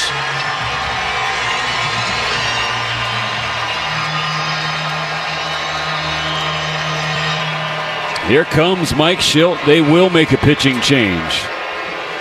And so Ohtani will head back toward the dugout. Probably do some iPad viewing to study Adrian Morejon. Ryan Bergert stifled the Dodgers for 4 2/3 innings. Just 71 pitches. He gets several taps on the shoulder and the back from Mike Shildt and his teammates. San Diego. Yeah. Is that because of the strong Dominican contingent in the major leagues, bro? Has anybody ever struck out and gone crazy and smashed the cooler full of mangoes? Nah, our team's not really into smashing each other's stuff, I guess. Are you a seasoning guy? You like to drown your stuff in dips and sauces? No. Gotta watch my figure. And it looks great, brother. I appreciate it. Very sexy man. Yeah, Let's go, Freddie Freeman, ladies and gentlemen. A mountain of mojos. Share the good times at Shakey's today. Padre pitching change brought to you by Bank of America, the official bank of the Los Angeles Dodgers. Adrian Morejon, for the second time in this series, takes the mound. And the second time he comes in to face Shohei Ohtani. Came in the 8th inning on Tuesday night on a 1-2 pitch. Caught looking at a 100-mile-an-hour fastball. Tying runs on for the Dodgers, 2 outs in the 5th. Ohtani at the plate, he's 1 for 2. Hitting .311 against left-handed pitchers. Morejon twirls the first pitch strike, just clipped the outside corner. Last time up, Ohtani singled to snap an 0 for 10 stretch. He's 1 for his last 11 with 6 Ks. Morejon deals. Ohtani rolls it right in front of the mound. Morejon picks it up, throws low, and it's caught by Arraez. Remember, we saw Morejon spike a throw over in Petco Park a week ago. There he threw a fastball to the shins of Arraez, and that retires the side. Ohtani cannot bring anybody home. The Dodgers strand 2 more at the end of 5 full. Do you guys make your own brisket here? Yes, we do. We are known by our brisket. Barbecue brisket sandwich. Quality is better than other places, and it looks good. We're ready to eat. We go to an average 500 briskets per game. We hear a lot from our fans. They want to try something with wrap, easy to eat. So we say, well, let's do it like a brisket wrap and an egg roll. That's beautiful. You get the gold medal for culinary brisketry here in Texas. Yes.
Casino at San Manuel. Find out more at Yamava.com. Padres 2, Dodgers nothing. Top of the 6th begins with Yoshinobu Yamamoto throwing to Luis Arraez. Strike 1. Fastball at the knees. Ohtani came up in the bottom of the 5th, 1st and 3rd, 2 out. He grounded out on a tapper back to the pitcher, Morejon. So Ohtani is 2 for his last 15 with runners in scoring position. That's hit in the air, left field side. Pajes is there to make the catch just inside the line. Arraez retired on the flyout. 1 gone in the 6th. Third baseman Manny Machado.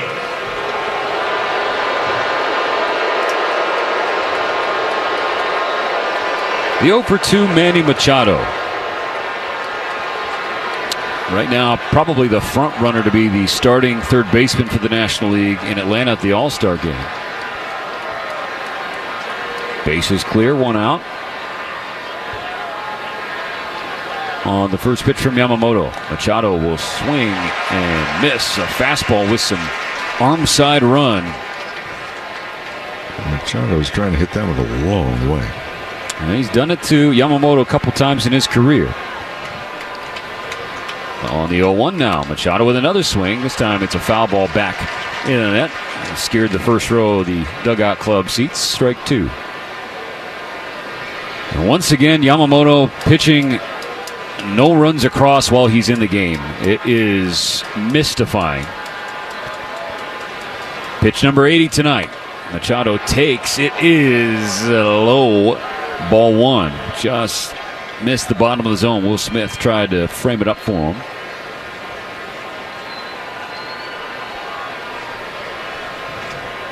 One ball, 2 strikes. Here it is. Yamamoto can't get Machado to chase that slider. Checked his swing. Count squares up. Padres with 2 runs. A solo home run from Xander Bogaerts in the second, and then a sacrifice fly from Jose Iglesias in the 5th. The pitch. Swatted foul. Still 2-2.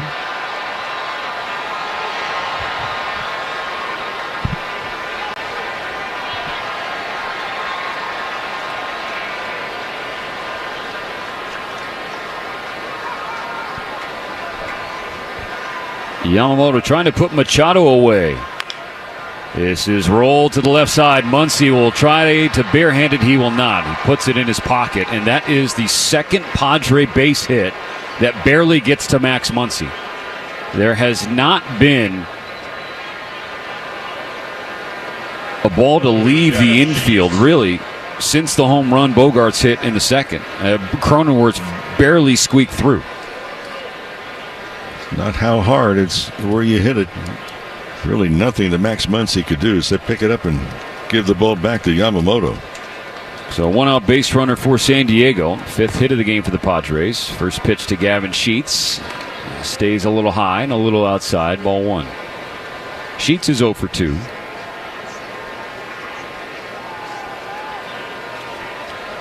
Yamamoto now into the stretch. Kicks and deals. Ground ball left side. Hey, right side. Freddie Freeman fields on the backhand. Mookie Betts at second. Yamamoto covering first. Got him with a double play. 3-6-1 twin killing to get Yamamoto out of the 6th unscathed. A lovely play started by Freddie Freeman. A low ground ball pushed.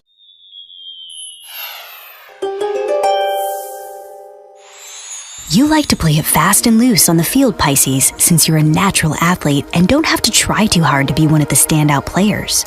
But thinking strategically about your approach against upcoming teams will help set you up for success before you even take the field. Getting familiar with the stats and metrics of the opposition will give you the upper hand next time you're facing off on the diamond. A lot of baseball fans have some familiarity with the T206. American Tobacco card set. Of course, features the famous Hannes Wagner card. What we have here are 3 cards from the lesser-known T205 set, which really was a successor to T206. T206 came out in 1909. These 3 cards, as part of the T205 set, came out in 1911.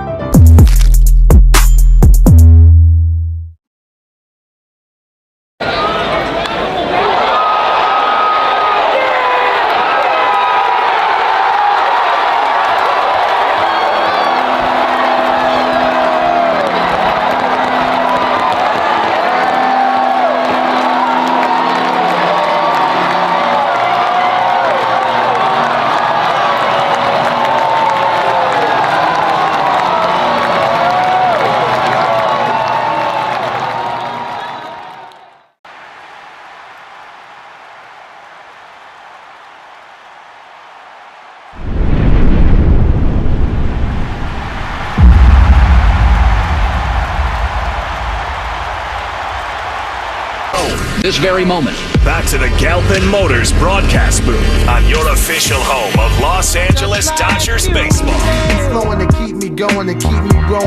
Mookie Betts, Will Smith, and Freddie Freeman on the docket for the Dodgers in the home half of the 6th. Adrian Monahan, the lefty, back out there for the Padres, who lead 2-0. First pitch, strike called at the top of the zone, a fastball at 98. Betts part of that sparkling 3-6-1 inning-ending double play induced by Yamamoto. Started by Freddie Freeman, who's in the hole. The 0-1 to Mookie is taken for strike 2. Plays the save of the game, brought to you by Metropolitan Water District of Southern California. Say goodbye, grass, and hello, rebates. BeWaterWise.com. Mookie 0 for 2 tonight. Here's the 0-2 pitch. He spoils it to stay in there. Best to be able to spoil it, too. It has a changeup.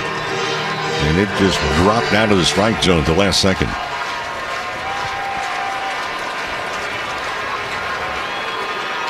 Behind with 2 strikes. The pitch is upstairs. Fastball at 99 from Morejon.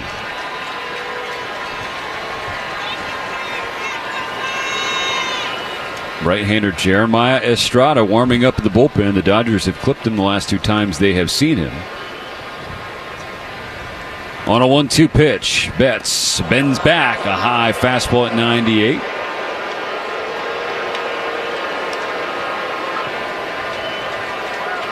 Not close. You do hear some boos. Fans don't like Mookie bending back on a pitch, but it was because he was starting to swing and coming toward the plate. So now the 2-2.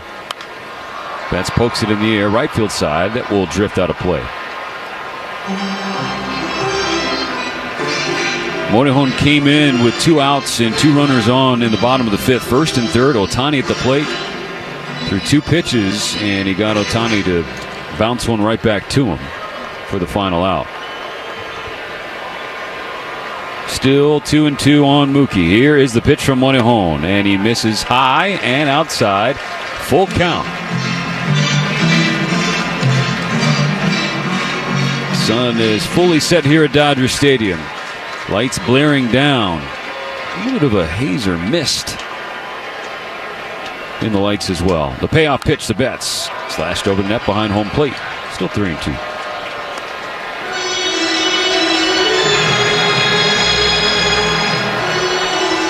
Light breezes have been here all game, really, between 5 and 10 miles per hour. Not much, just another nice summer night. Another 3-2 pitch. Another foul ball from Mookie. This is turning into a heck of a battle for Betts. You know, especially when you get 0-2 to 3-2. It keeps fouling some pitches off. Now, Will Smith, earlier in this series, hit a home run on the 12th pitch of an at-bat. The next one to Betts will be the 10th from Morejon. Here it is, and Mookie hits it high in the air, right field side. This is drifting toward the line, and Tatis runs it down as he runs into the wall, just beyond the end of the netting. Down that right field side, he makes the catch. Does Tatis, and Betts is retired.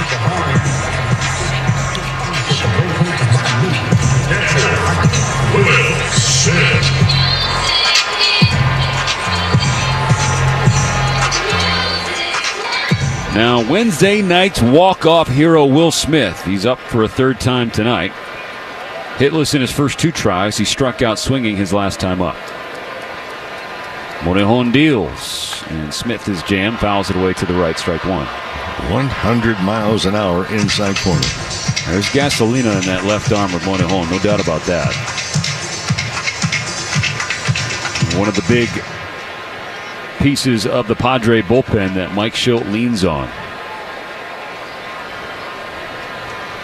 The 0-1. Smith jumps out of the way. A fastball inside, but too far inside.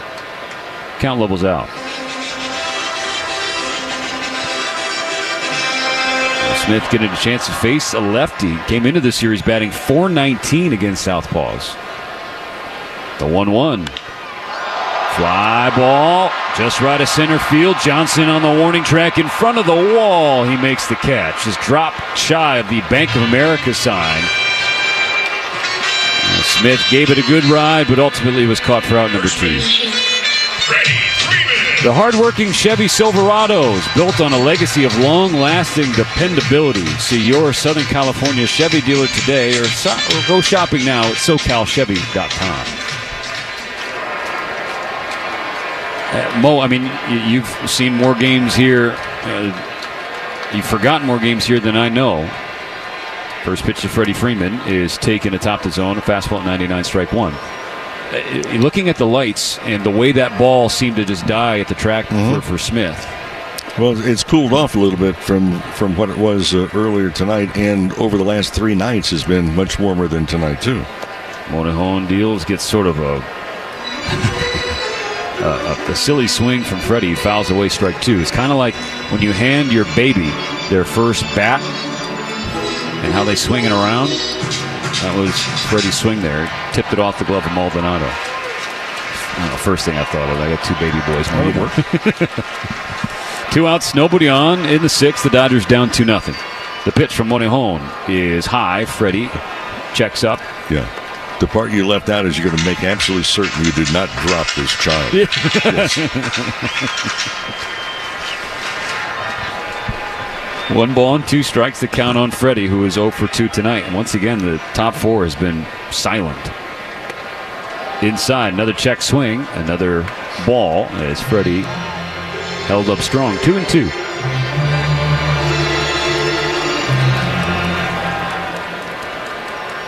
First 4 tonight, 1 for 11. And Ohtani base hit in the 3rd. The 2-2 pitch. Freddie bounces it to first. Going back is Arraez. A couple feet onto the grass. He fields it and he flips it underhand to Monahan. And Betts, Smith, and Freeman go down in order in the 6th. The Dodger offense has just not been able to punch through tonight against the Padres. 2-0 San Diego. I would love to do that. That's the plan. I've been doing it ever since I was in the big leagues. It's just fun. It's fun to interact with people like the fans, because a lot of my followers are baseball fans. So it's nice to interact with them on a topic that's not baseball. A lot of people seem to rally around that. I mean, who doesn't love good food?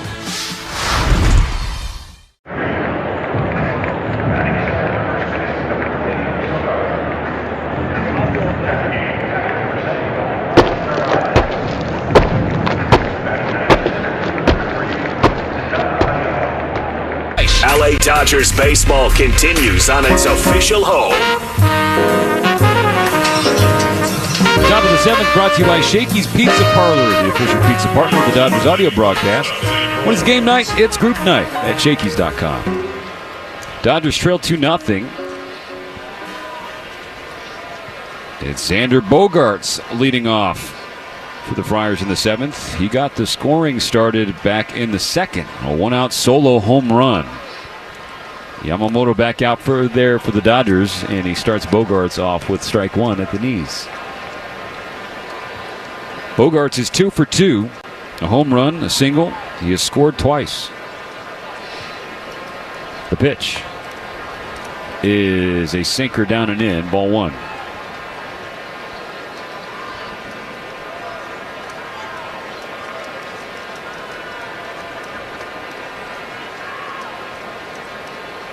The 1-1. Bogaerts holds the trigger. Fastball outside at 95. Ball 2.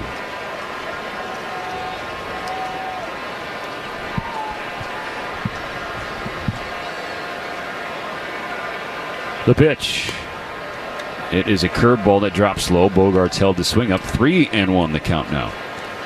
Yamamoto about to throw his 90th pitch of the night here starting the 7th inning. And here it is, the 3-1. That is hit hard, left center field. Kim on the run toward the warning track. He reaches out and he can't make the catch.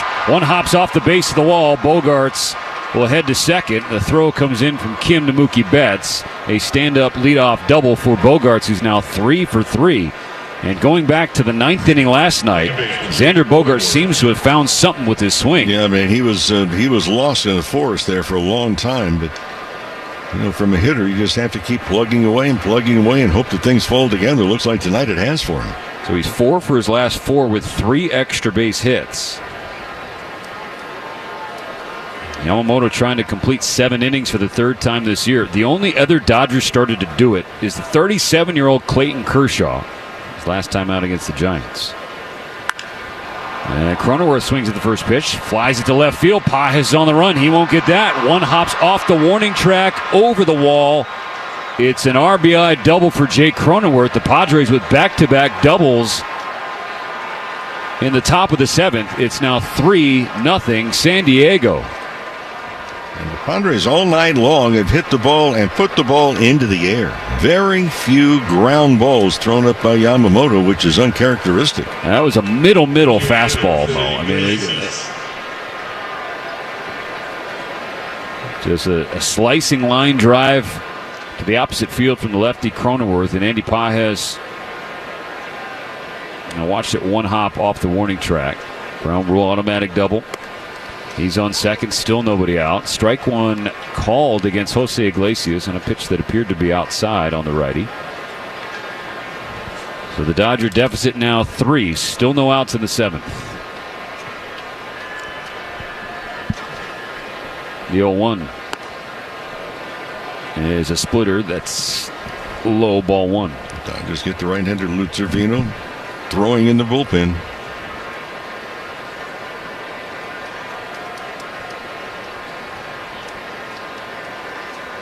The pitch to Iglesias, and the sinker runs down and in. 2 balls and a strike. Padres with 7 hits, including the 2 doubles here in the 7th inning. On the 2-1, Iglesias takes outside and low, ball 3. Second 3-ball count in 3 hitters from Yamamoto in the 7th. And he's approaching the end of the line. We see Trevino throw it. Well, 95 pitches to this point.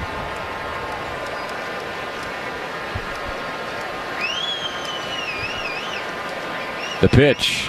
Iglesias takes it, strike 2 on the inside third. That fills the count.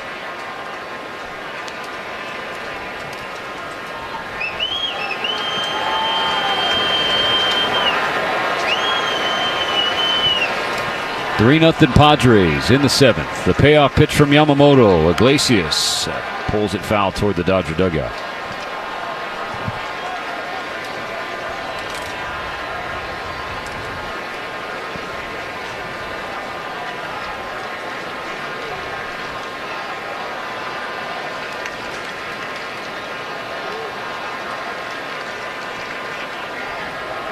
The pitch. Another foul ball. Iglesias won't go away quietly.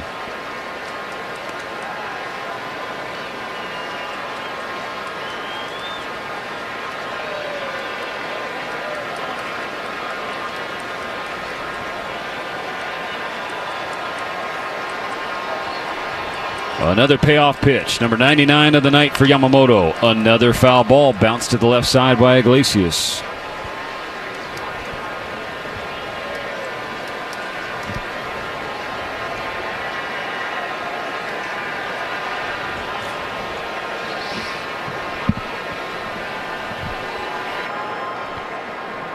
Pitch number 100 from Yamamoto is called strike 3. Just got the inside corner, and Iglesias is barking at Marvin Hudson, the home plate umpire, as is Mike Schilt. And Dave Roberts quickly out of the Dodger dugout to relieve his starting pitcher. It'll be 6 1/3 innings for Yamamoto. His night ends with his 5th strikeout of the ballgame. He leaves with the Dodgers trailing 3-0. He is on the hook for Jake Cronenworth, the runner on second. Listen to this ovation from Dodger Stadium as we step aside. Welcome back to Talking Snack Radio. Big news, Bob. Let's hear it. When the Dodgers steal a base, fans get a free AM/PM hot dog and 12-ounce slim Coca-Cola with the AM/PM app. That's right, Mike. This is a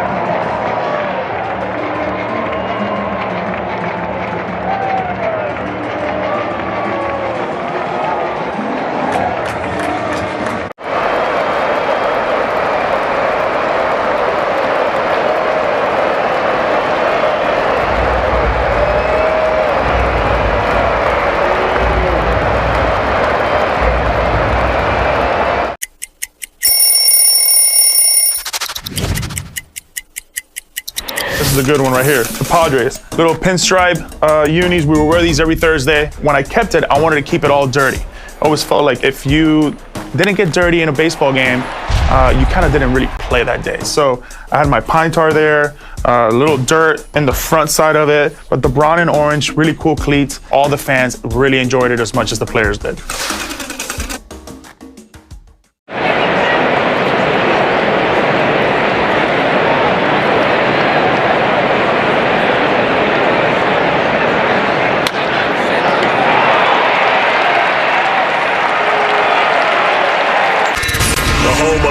Champion LA Dodgers. KLAC KYSR HD2 Los Angeles.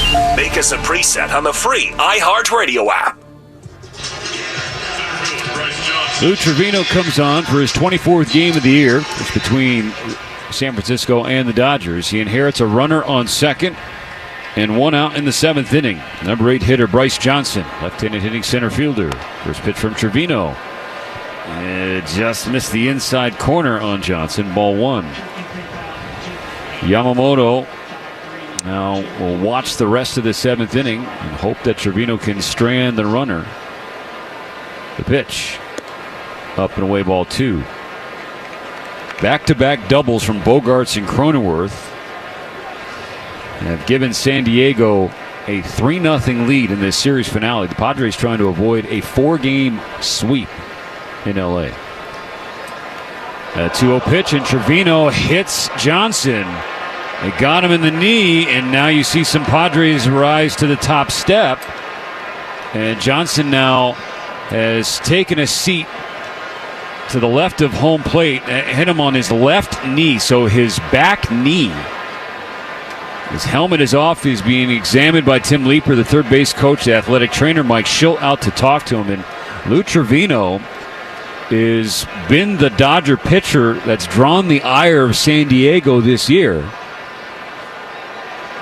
That's the third Padre he's hit. Fernando Tatis, the other 2 hit batsmen by the Dodgers righty. Well, no attempt to move. He hit you on the inside of the back knee. Basically, he just stood there. Hey, he started his swing. He just kind of stared the ball to him, and he just did not react in time. Well, that's not anything that you can complain. Oh, no one wants to get hit. I mean, that's just a fact. And especially right here, you're already down 3-0. But to think that, oh my goodness, you're throwing at guys. If that's the case, no, that's not what happened. Johnson has his left arm over the shoulder of the athletic trainer. He's being helped to the dugout. That hurts. I mean, inside, there's no padding on the inside of your knee area. So Mike Schilt will sync up with Marvin Hudson on the substitution.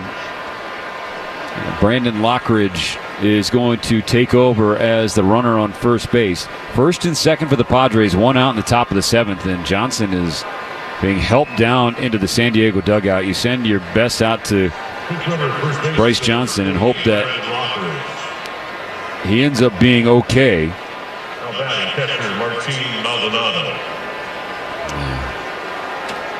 Well, now the 9th spot of the order, the catcher Maldonado. So Trevino comes out of the bullpen, hits the first guy that he faces. Ground ball away from getting out of this inning. Maldonado bunts it back to Trevino. He only has one play. That's at first. He takes his time and fields his position cleanly. Maldonado retired. Both runners advance. Cronenworth to third and Lockridge to second. 2 in scoring position for Fernando Tatis Jr. has a chance to strike a big blow on the Dodgers in the late innings.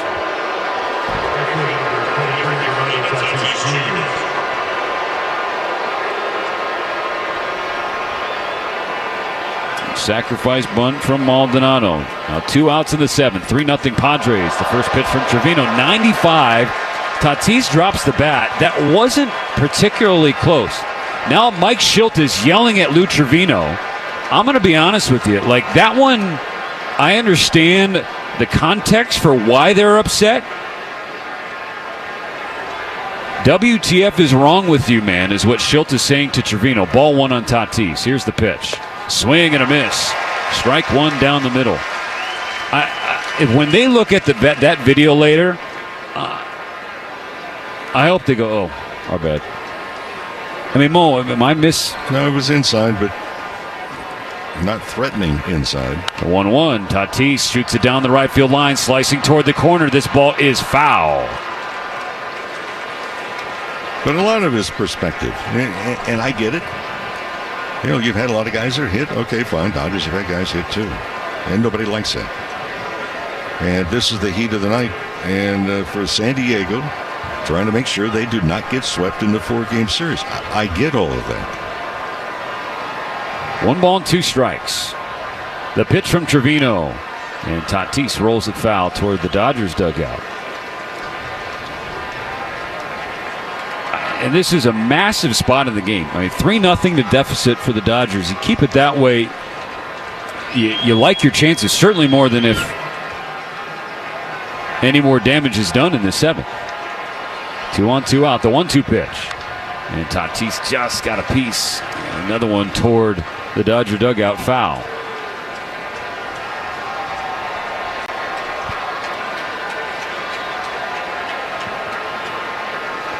Back-to-back sweepers from Trevino trying to put Tatis down. Right-hander takes a deep breath. Ball to chest, kicks and deals. Another 1-2, another foul ball. This time it was a sinker on the inner third at 95. Fouled in the net. Dodger pitching change presented by Navien, HVAC and water heater products. Yamamoto giving way to Trevino. Yamamoto's on the hook for Cronenworth, the runner on third. Lockridge on second. That's Trevino's. The 7th pitch to Tatis is low in ball 2.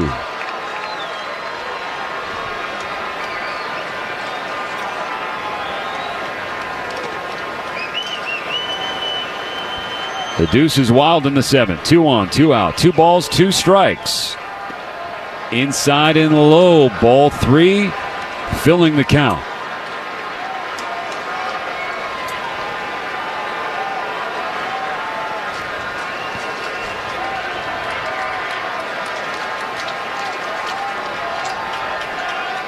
The payoff pitch from Trevino. Tatis fouls it away on the right side.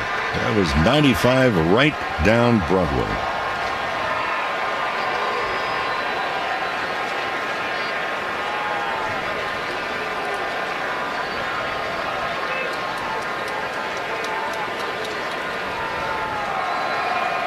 The 10th pitch now to Tatis. Popped up. First base side, Freddie Freeman toward the Padre dugout. It will drop into the second row behind the Padre dugout.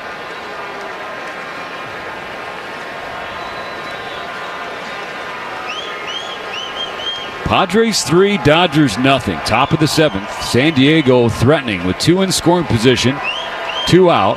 Fernando Tatis Jr. at the plate. It's a full count. This will be the 11th pitch to him. Skied high, right of center field. Kim drifting back in front of the warning track. He is there to make the catch for out number 3. So Trevino wins the battle against Tatis. Yoshinobu Yamamoto applauding from the top step. The Padres get 1 in the 7th, but only 1. They strand 2.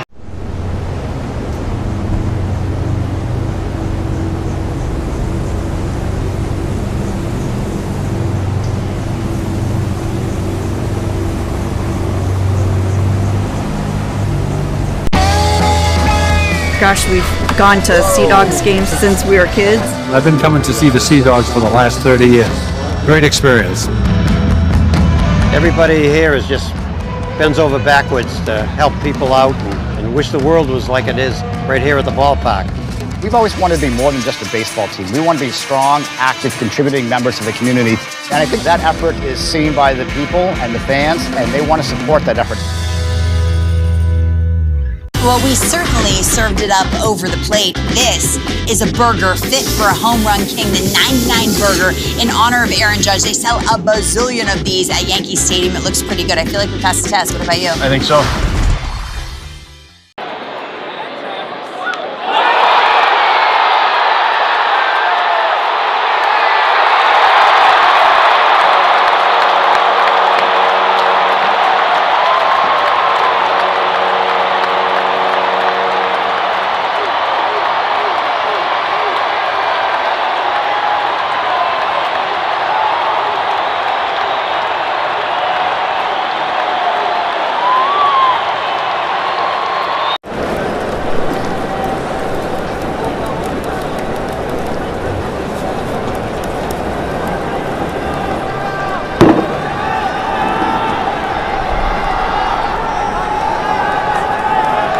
world champion LA Dodgers audio network.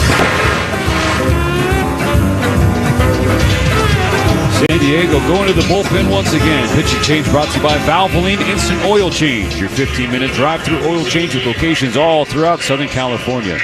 It's the right-hander Jeremiah Estrada taking over for the bottom of the 7th. They'll face Teoscar Hernandez to start. And Estrada had a nightmarish Tuesday night. He came in the 6th inning. He faced 5 batters, did not record an out, a home run, 5 runs. First pitch to Teoscar Hernandez, ripped to center field, a base hit. Dodgers trying to start this rally. So Estrada, Tuesday night and 1 batter tonight, has faced 6 batters. He's given up 6 hits. Well, then I got to ask the question, Mo. Why stop now? Max Muncy? I'm right with you. Keep it going. Give Dino Ebel coaching at third base a little traffic over there. Teoscar on first, held there by Arraez. No outs in the 7th. The Dodgers trailed by 3. Pitch 1 is high to Muncy. Muncy had one of those hits off Estrada in the 6th inning on Tuesday night.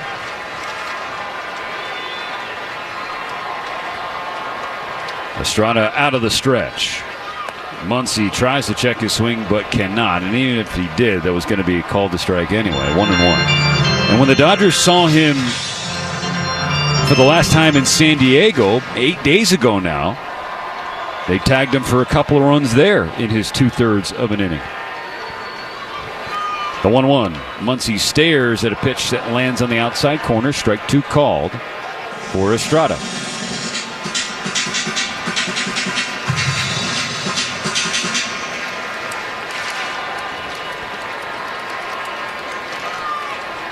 Muncy behind in the count. On a 1-2 pitch. Estrada misses high and outside. A fastball at 98.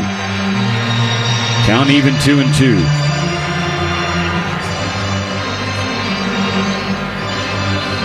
Dodgers trying for a 6th straight win overall, including a 4-game sweep of the Padres, but they trail by 3 in the late innings. Now the 2-2 pitch. Muncy on the ground to second. This could be 2. Cronenworth bobbles it. The throw to first. Muncy's retired, but the Dodgers avoid the double play. That was a tailor-made 4-6-3 double play. Boy, he just absolutely claimed it.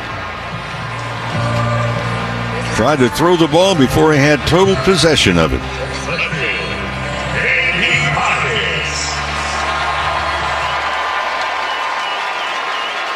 So Teoscar Hernandez now in scoring position. Andy Pages the batter. 3-0 Padres. 1 out in the 7th. First pitch grounded to third. Scooped up by Machado. He looks Hernandez back to the bag and throws across to get Pages in the 2nd out. Here in the bottom of the 7th, brought to you by Bank of America, the official bank of the Los Angeles Dodgers. Number 25, Bobby Hernandez.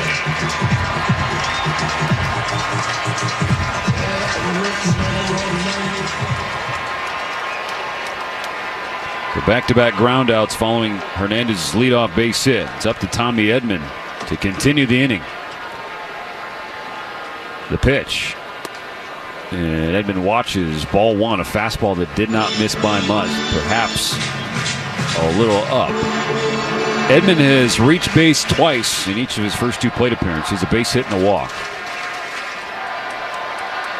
Estrada looks back at Hernandez on second base, focuses home on Edman, and misses outside ball 2.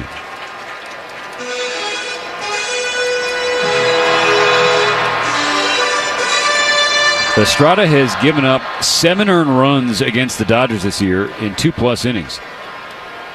He's given up 7 to everybody else in baseball in 30 innings of work. Way high with a fastball. Ball 3. 3-0. The count on Tommy Edman.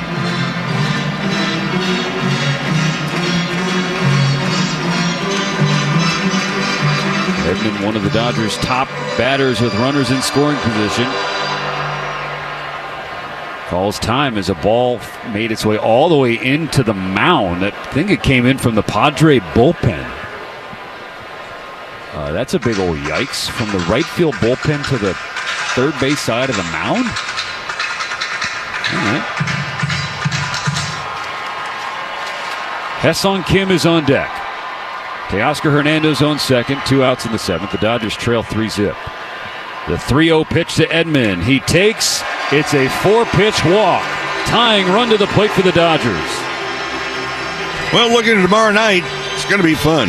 First of all, the Washington Nationals come in. It's also, we invite you to get ready for Universal Studios theme night here at Dodger Stadium. That's right, 7:10 starts, so get in the action. Snap pics with your favorite characters and then enjoy a fun themed element all night long. Come out and join us. Don't miss it. Another mound visit for the Padres. Ruben Niebla, the pitching coach, is the one helming it.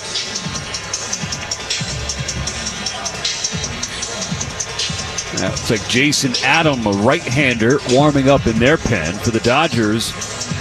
Double barrel action. Alex Vesia from the left side. Jack Little just added to the club today. And the right-hander is standing as well. And whoever comes in, well, it depends on how this 7th inning plays out.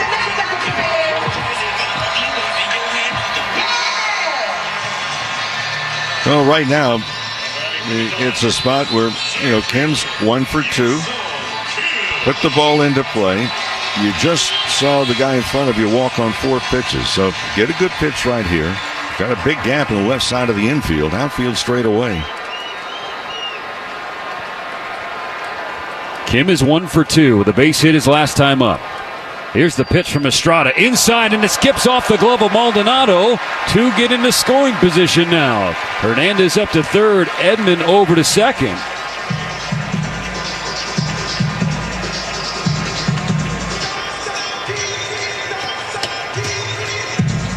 Wild pitch. And now first base is open. Infield playing back, shifted over to the right side on the left-handed hitting Ha-Seong Kim. Padres 3, Dodgers nothing. 2 on, 2 out in the 7th. Hernandez dancing off the bag at third. The pitch from Estrada is in there for strike 1. Came through the front door. Kim jumped back. He thought it was going to hit him, but it ran back over the plate.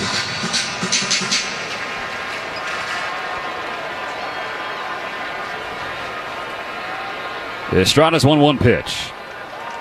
Inside, ball 2.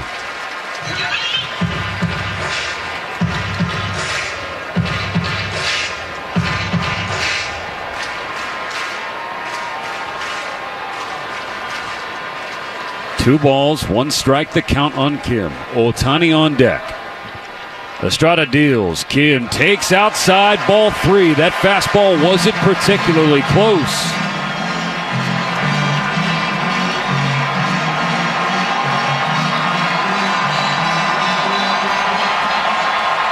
Huge spot for the rookie. Dodgers Stadium trying to inspire a 7th inning rally. Here's the 3-1. It's a strike taken down the pipe at 97. The count runs full.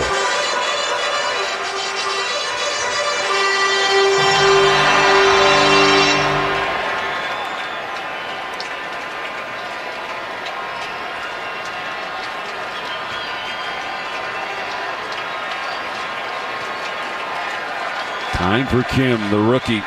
So calm, so confident. Such a quick learner. It's been great in these spots. Runners in scoring position, 2 out. The 3-2 pitch is a bouncer up the middle. Bogarts is waiting. Scoops it off the dirt, and he rips a fastball over to Arraez, and that ends the 7th inning. It started with a base hit for Teoscar Hernandez. Edman worked a 2-out walk. They got into scoring position, but Ha-Seong Kim grounded out to end.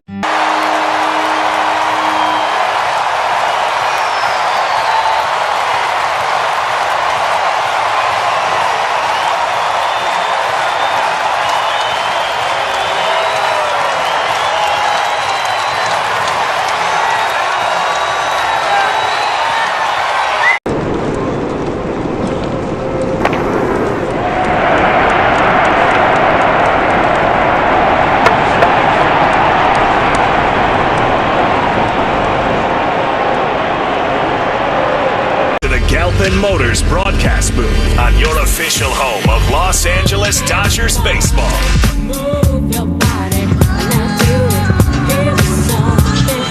Top of the 8th inning brought to you by Morongo Casino Resort and Spa, the MVP for fun, food, and good times. Less than 90 minutes from wherever you are. Morongo celebrating 20 years of good times. First pitch of the 8th inning is pulled down the right field line. A fair ball for Luis Arraez, who's off to the races. Teoscar Hernandez just got there in the corner. Arraez rounding second. He's heading for third. He slides in, didn't need to slide, but he has a leadoff triple here in the 8th. And that is the greeting to Jack Little, new pitcher out of the bullpen for the Dodgers, and it's a rude one from the Padre first baseman. Yeah, man, for Little making his major league debut, and for Little, he stood out at AAA, 26 appearances, all out of the bullpen, had 10 saves.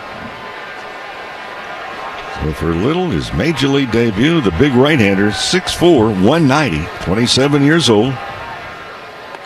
And now he faces Manny Machado. He misses inside with ball one. And Little becomes the 32nd different pitcher the Dodgers have had throw an inning or part of an inning this season. Out of the stretch, he 33rd now. And fires. Machado swings and pops it up. Shallow to right center field. Who's going to get it? Teoscar Hernandez comes in, makes the catch. Arraez tagging from third. The throw in from Hernandez is a strike to Smith, and Arraez turns around, heads back to the bag. Well played by Teoscar Hernandez on the first out. Now that's a huge run there at third base for San Diego. 3-0 is the lead for the Padres in this series finale. Well, with the infield in at this particular point, Arraez is not going to be able to get a huge secondary lead. Muncy only about 8-9 feet off the bag right now, even with the bag. Now the lefty Gavin Sheets. First pitch from Little. It just catches the outside corner. Strike one.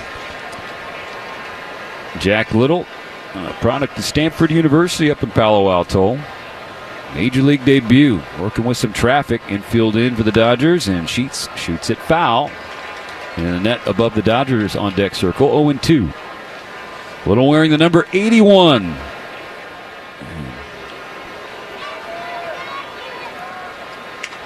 Emmett Sheehan was optioned as they selected Little's contract. 0-2 pitch to Sheets is a bullet to center field, an RBI base hit, and the Padres tack on an insurance run in the 8th. 4-0 San Diego. And Gavin Sheets extends his hitting streak with that base hit. He's now had a knock in each of the last 10 games. And Sheets gives way to a pinch runner as well. And Wade comes on.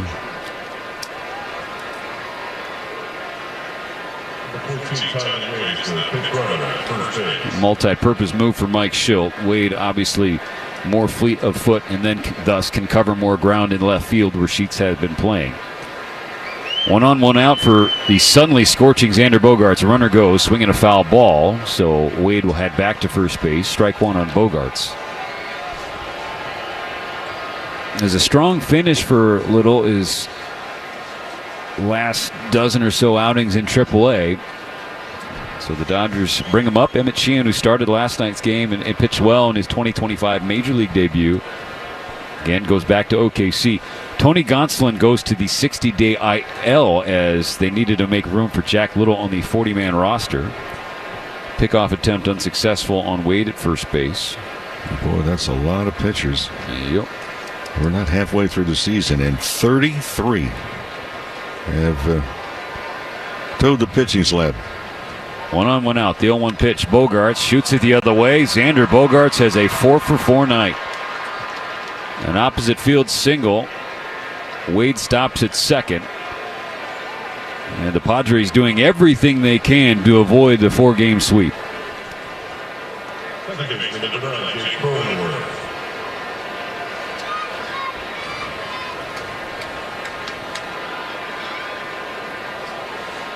Third hit and 4 batters for Little in his Major League debut. Still a ground ball away. Here's Jake Cronenworth. The Dodger deficit is now 4. after Sheets' RBI base hit. Scored the leadoff triple of Arraez. Strike one to Cronenworth. Fastball at 95 from Little. Ground ball double play will work here. The pitch is in the dirt. Good pick by Will Smith. 1 ball and 1 strike.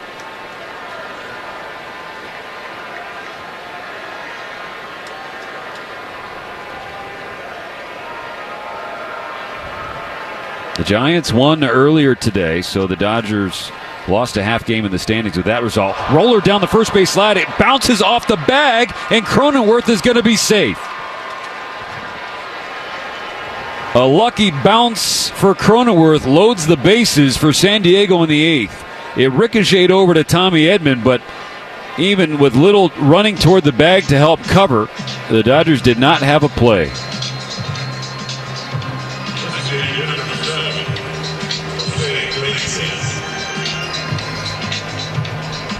And right now, Will Smith is on the mound talking with Jack Little. He's made Little smile on the mound. That's good work by Will Smith. You just take a moment and say, okay, look, there's no way you could, prevent that. It happened to hit the bag.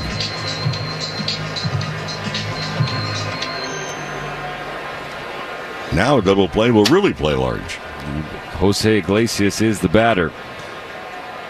3 straight hits for the Padres. Have the bases loaded. Still only 1 out. Ball 1 downstairs on Iglesias. He made it 2-0, a sacrifice fly back in the 5th inning. He's 0 for 2 otherwise.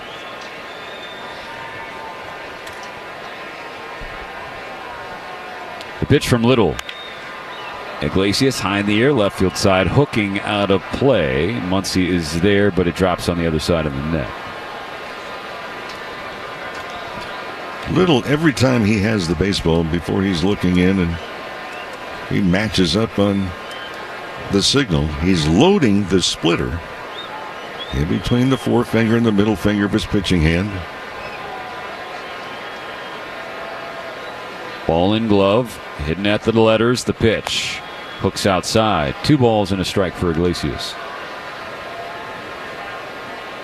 Wade on third, Bogarts on second, Cronenworth the runner on first. Bogarts and Cronenworth have 7 of the Padres' 11 hits tonight.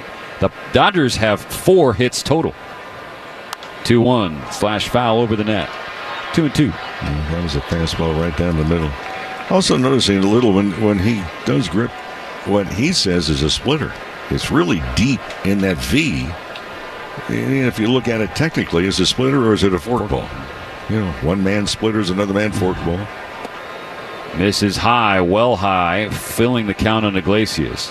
That's the debate people were having with Roki Sasaki starting the year. Well, nowhere to put Iglesias. Bases loaded, 1 out in the 8th. The Dodgers trail 4-0. The 3-2 pitch from Little is up and in, ball 4. It's a bases loaded walk that scores another for San Diego. 5-0 Padres. And because the Dodgers were unable to come through when they had runners on or runners in scoring position, this deficit is growing in the 8th, and the confidence in a comeback is waning.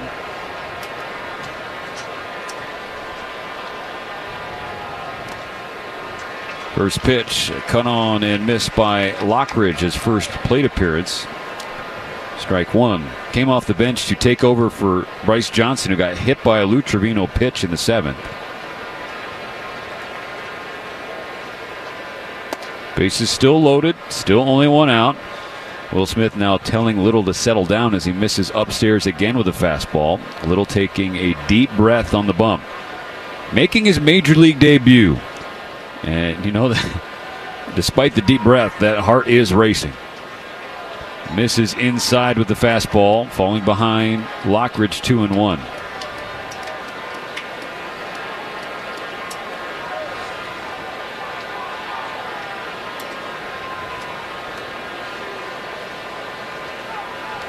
The pitch. Check swing, foul ball into the net. Count squares up.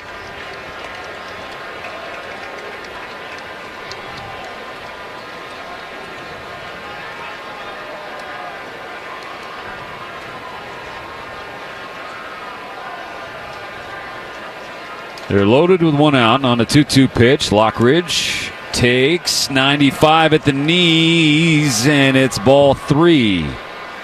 Just miss the foot of the zone.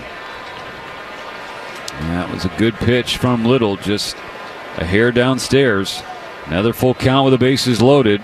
Another 3-2 pitch. Ground ball left side. Muncy in the glove. Goes to second for 1. Edman has it. Here's the turn. That's 2. A 5-4-3 double play gets Jack Little out of his first major league inning. The Padres do score 2, though. It could have been worse. 5-0. The Dodgers trail as Boomer is the dog. Did he look good? I just followed his pitch all the way. And there he is. Boomer's dad. That was kind of a change from the everyday thing that we normally do as far as baseball cards are concerned. Hey, I have a Labrador. Where's my card? You know, a little bit different, and it turned out to be a fun experience. It was just when the camera crew tried to leave that there was a problem. You can't leave.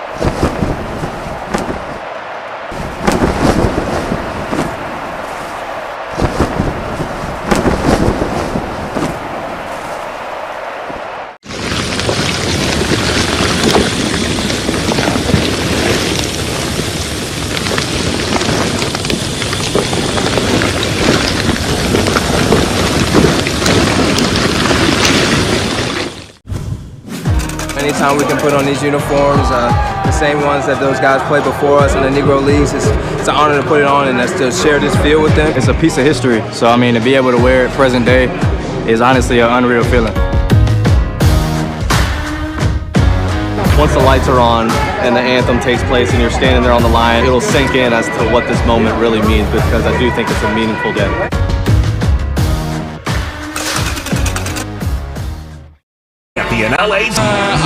Tonight's game is brought to you by First 5 California. 1 in 3 children are at risk of toxic stress, but there are things parents can do to help. Learn how to overcome it at first5california.com. The Dodgers trying to overcome a growing late inning deficit. The Padres have scored 3 runs in the last 2 innings, so they now lead 5-0. The Dodgers down to their final 6 outs. The 8th inning will feature a new pitcher on the mound for the Padres. It's the righty Jason Adam, a veteran high-leverage arm acquired from Tampa Bay last season. Shohei Ohtani to the plate. The first pitch to him is up and away, ball 1. Ohtani is 1 for 3 tonight.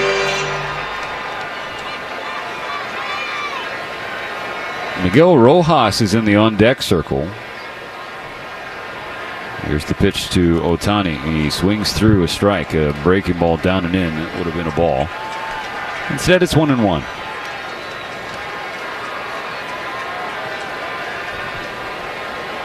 Shohei's average now .293 on the season. He's gone cold in these 4 games against the Padres. Swings through strike 2, similar to the last pitch. Down and in, would have been a ball.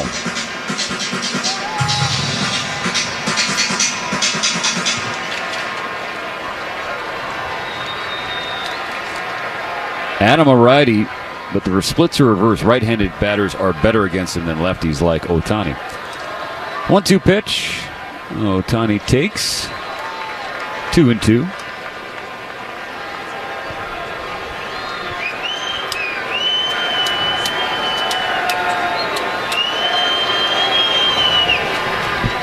On this 2-2 pitch from Adam, Ohtani rolls it foul toward the Padre dugout. That's the 3rd ball that he swung at. That was low. But he stays alive for at least 1 more.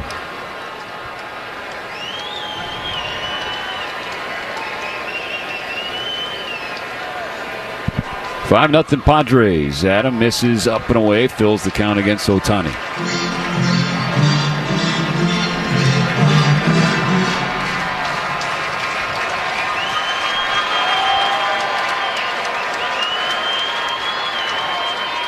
Payoff pitch on the way. And Ohtani strikes out swinging. 1 out in the 8th.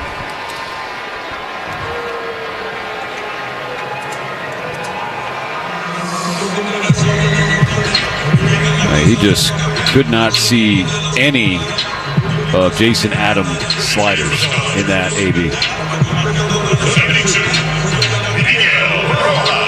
Well, Miguel Rojas getting some action.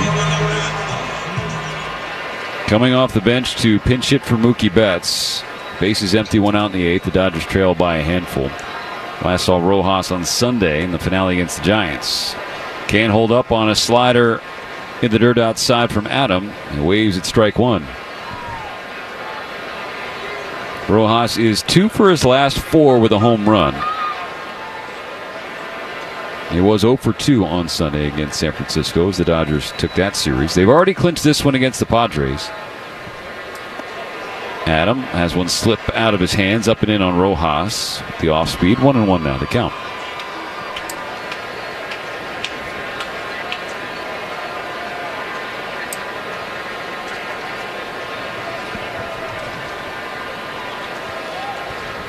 The pitch, and Rojas laces it to left field. A 1 out base hit for the Dodgers in the 8th.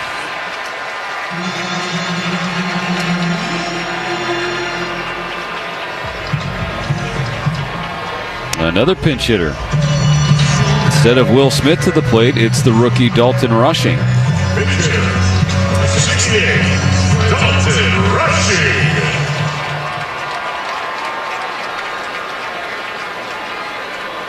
And Teoscar Hernandez is in the on deck circle. He would come on for Freddie Freeman. So Dave Roberts emptying the bench. With the Padres up 5-0. 1-1 out in the 8th. Adam out of the stretch now. Rushing takes the first pitch to strike in the heart. Well, Dalton had a huge swing last night in the game. And go ahead 2-run base hit and broke a 1-1 tie, put the Dodgers ahead 3-1. The pitch from Adam. Rushing swings through, strike 2. It was in the 5th inning. The Dodgers couldn't hold that lead. They gave up 2 in the top of the 9th, but then Will Smith walked it off in the bottom of the 9th. Rushing said that night at the plate, and also factored in on a big defensive play in the late innings. It boosted the already high confidence that he has for himself. Strikes out swinging on 3 pitches here against Adam. And that's out number 2.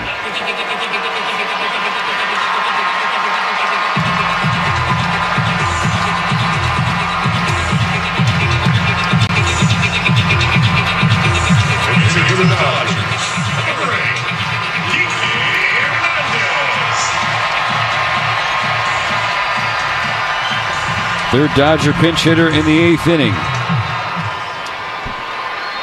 Teoscar Hernandez, who is in a cold spell. He's 1 for his last 24. 2 outs. Rojas on first. First pitch swinging. It's cued foul on the first base side.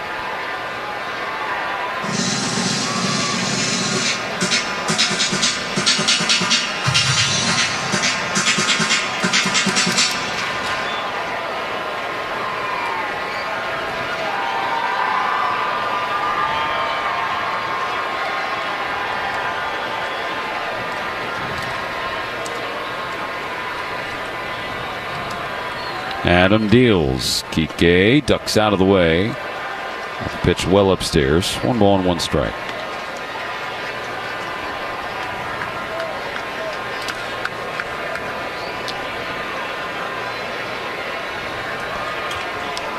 So the lone bat on the bench for the Dodgers now is Michael Conforto. On a 1-1, Hernandez grounds it foul. Ricochets off the camera well to the third base coach Dino Evil. Strike 2.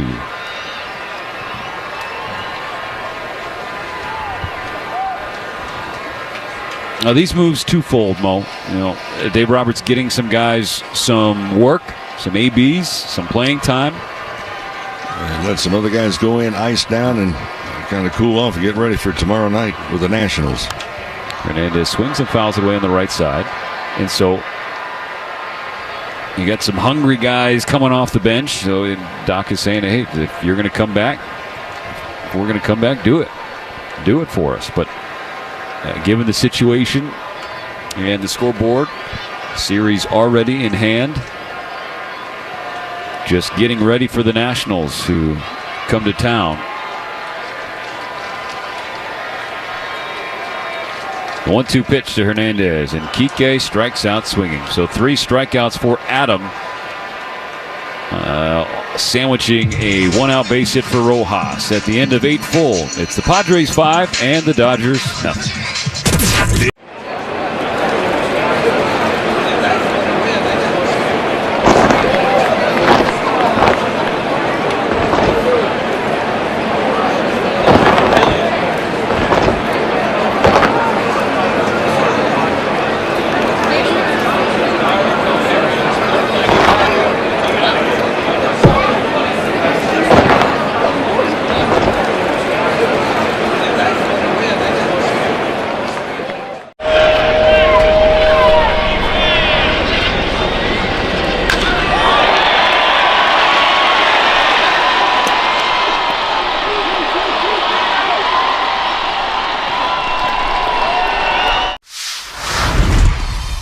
A snack that Freddie cannot resist. I would have to say chips and guacamole. Organic mango, yep. Is that because of the strong Dominican contingent in the major leagues, bro?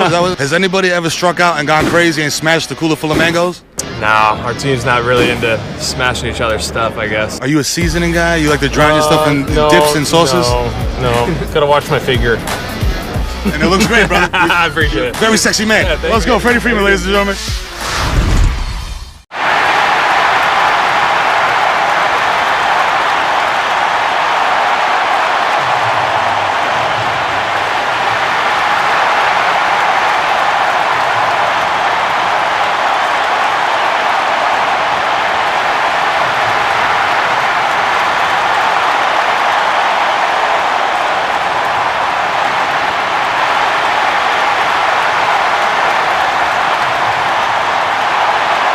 Los Angeles Dodgers baseball.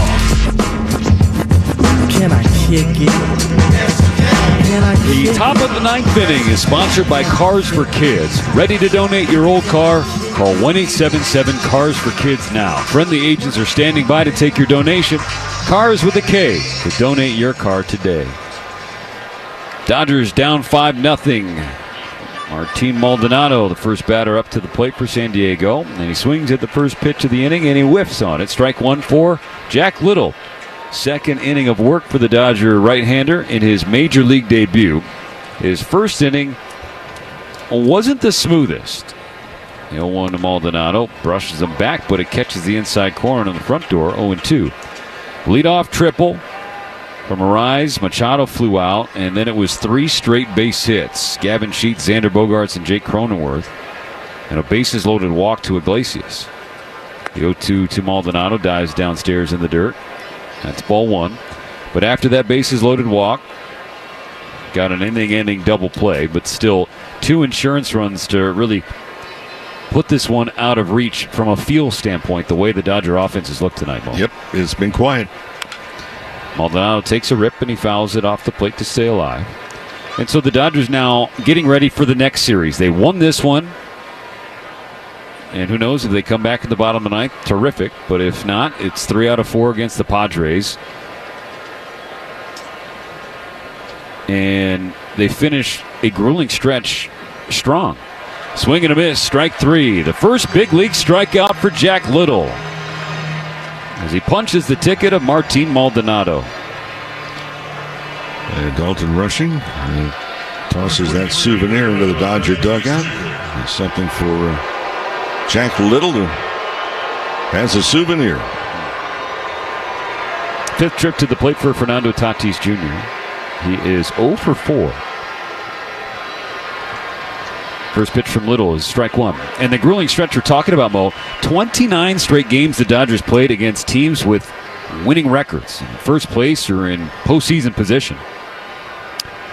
And they're 17-11. with tonight's result still pending. There's a ball from Little. And feel that they could have played much better. And the other part, too, is they realize full well, okay, the Nationals come in tomorrow night. They're going to have a little stretch of teams that are not in first place or above that 500. Don't take them. Oh, no. Tatis got hit. And Little, the rookie, spins Tatis around. And Mike Schilt is furious coming out of the dugout. Tatis is still on the ground. He lost his helmet. He's being checked on by Arraez. And now Mike Schilt is barking at Dave Roberts. Dave Roberts out of the dugout. The managers are going to come face to face. Standing in between them is the Cruchy Marvin Hudson. And Duck just bumped Mike Schilt. The dugout's clear.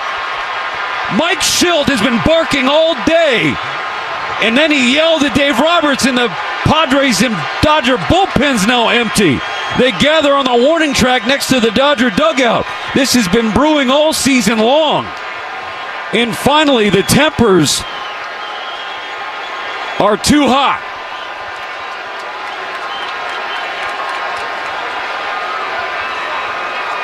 Let's talk later is what Dave Roberts is saying. We'll talk later. We'll talk later. The managers have been separated. The players are out there in between, and the umpiring crews as well. They're still pointing at each other. Very animated discussion. Yeah, that's not a discussion. That's a yelling match, and the tippers are flaring. Nobody likes to get hit. There's no question about that. Padres got sick and tired of being hit. Now Roberts trying to move around the entire area. Maybe that Schilt can come out and they can talk. Mike Schilt is being escorted back. But when Schilt comes out, and then he basically is kind of challenging Dave Roberts and pointing and yelling. Now Machado is in there. And all the while, umpires are going to be kind of taking a mental note. The other part that I noticed, there's some people that should not be on the field right now.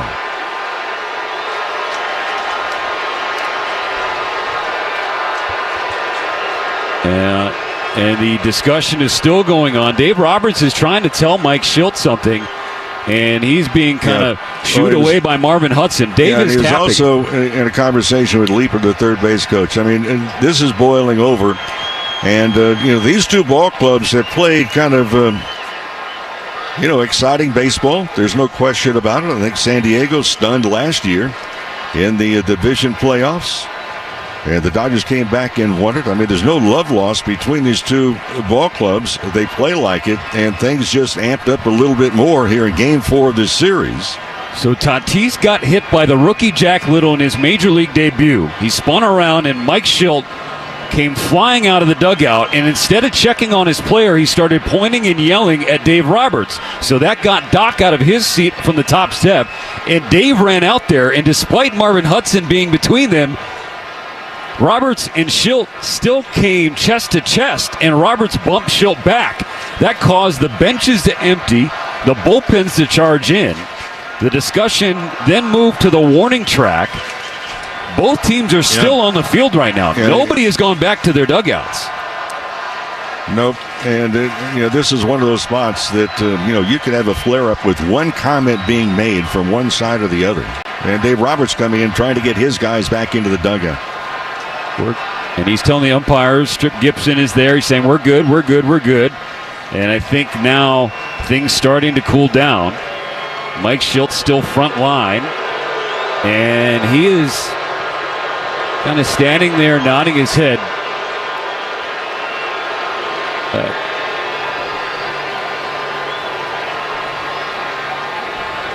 Kike Hernandez there next to Mike Schilt. And now Dave Roberts started to come back.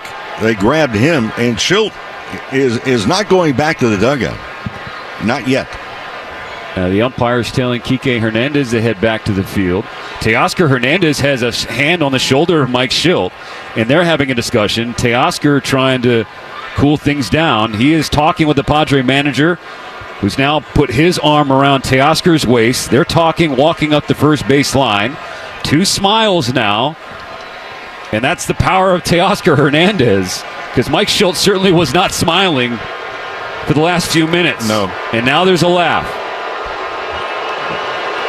Well, there was one push, and then fortunately no punches were thrown. Now the umpires are going to get together, figure out, do we have ejections?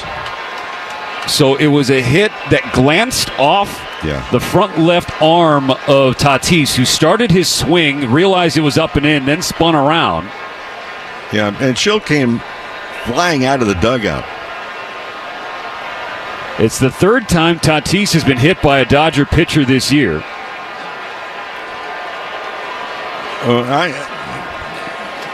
This may sound a little weird, and it's difficult sometimes to get out of the way of a pitch. I don't question that at all. But there's an easy way to get it if you raise your hands up high, and that didn't happen. I realized the ball was moving. It's the heat of everything else, and these can be very ugly, and sometimes you wonder, well, what the heck is going on?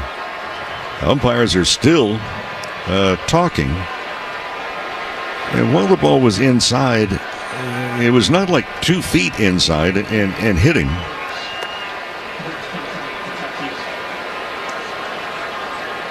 Tatis is out of the game. There's going to be a runner replacing him on first base. Umpires still conferencing. Yeah. They're about a quarter way up the first base line and on the grass. Well, it was sad to see that Tatis was being escorted really off the field by his trainer, and the trainer was holding his right arm. And boy, we hope that there's not an injury on that one. So the 4 umpires split. 2 talking with Mike Schilt, 2 talking with Dave Roberts to try and sort out what's going on. Ideally, the microphone is used, and they can explain to everybody. It's not going to happen. What's going on? Okay, so Dave Roberts has finished his talk. He goes back to the Dodger dugout. Marvin Hudson now talking with Jack Little, who's been warming up on the mound. And I wonder if now both teams, yes, they are. They're being warned. Yeah. So warnings issued.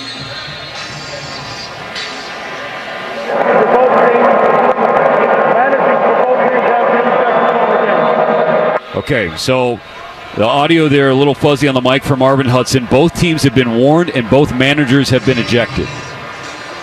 So we appreciate Hudson doing that as they sort through the benches and bullpens clearing.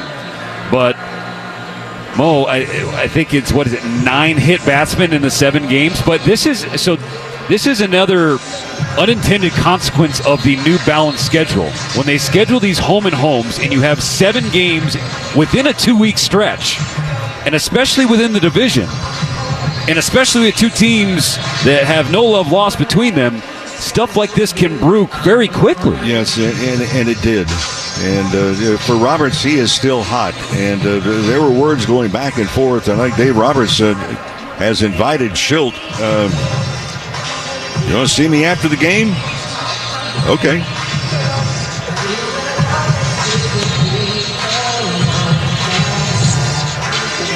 All right, so the umpiring crew gather once again, and we're approaching the resumption of play. 1 on, 1 out in the top of the 9th after Tatis was hit by a pitch. It looks like Trenton Brooks is going to be the runner on first base for Tatis, who has exited the ball game. Luis Arraez is the batter, and so now this is Jack Little's major league debut, and he's got to kind of rally after that. First pitch to Arraez, skied high on the infield left side. Muncy calling for it at third, and he makes the catch. And it dropped down to his left side at the last moment. 2 gone.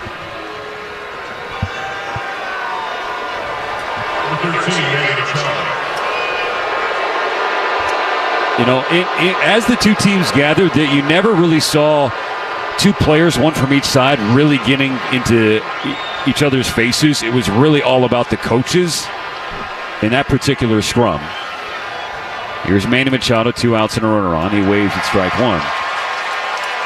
But at some point, you did see Machado, who is the head of the snake for San Diego, kind of work his way to the front there, and he was jawing with somebody. The 0-1 pitch from Little. Machado takes strike 2 at the knees. Again, both managers ejected. Mike Schilt and Dave Roberts tossed in the top of the 9th inning. 5-0 Padres. Little needs 1 more strike to finish this frame. And Machado skies it high in the air. Playable in right center for Ha-Seong Kim. He's underneath it, and that will do it. Tatis's hit batter, the runner, is stranded on the bases. The Dodgers down 5-0. They have 3 outs to work.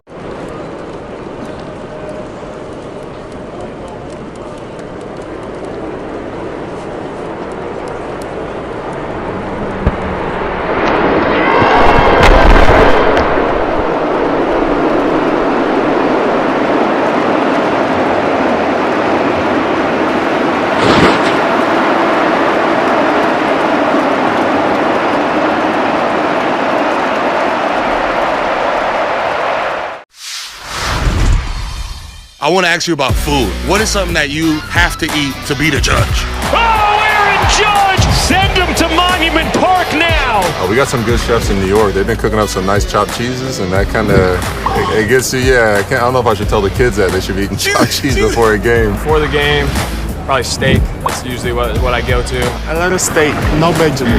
No vegetables? No vegetables. No, it's just straight protein? Yeah.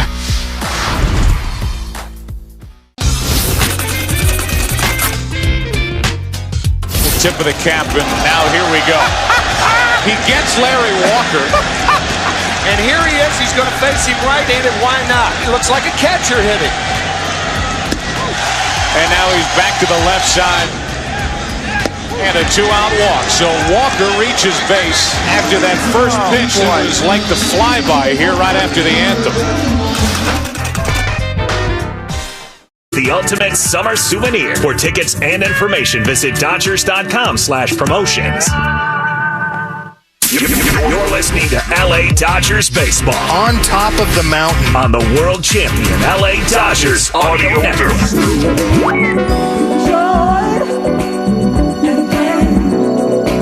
I like sunshine.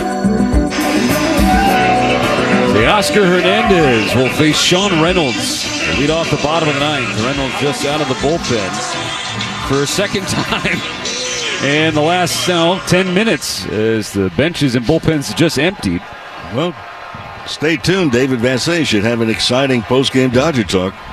Big right-hander misses outside on Hernandez, ball 1. It was Teoscar Hernandez who really took it upon himself to calm down Mike Shildt, the manager of the Padres. Now the pitch from Reynolds.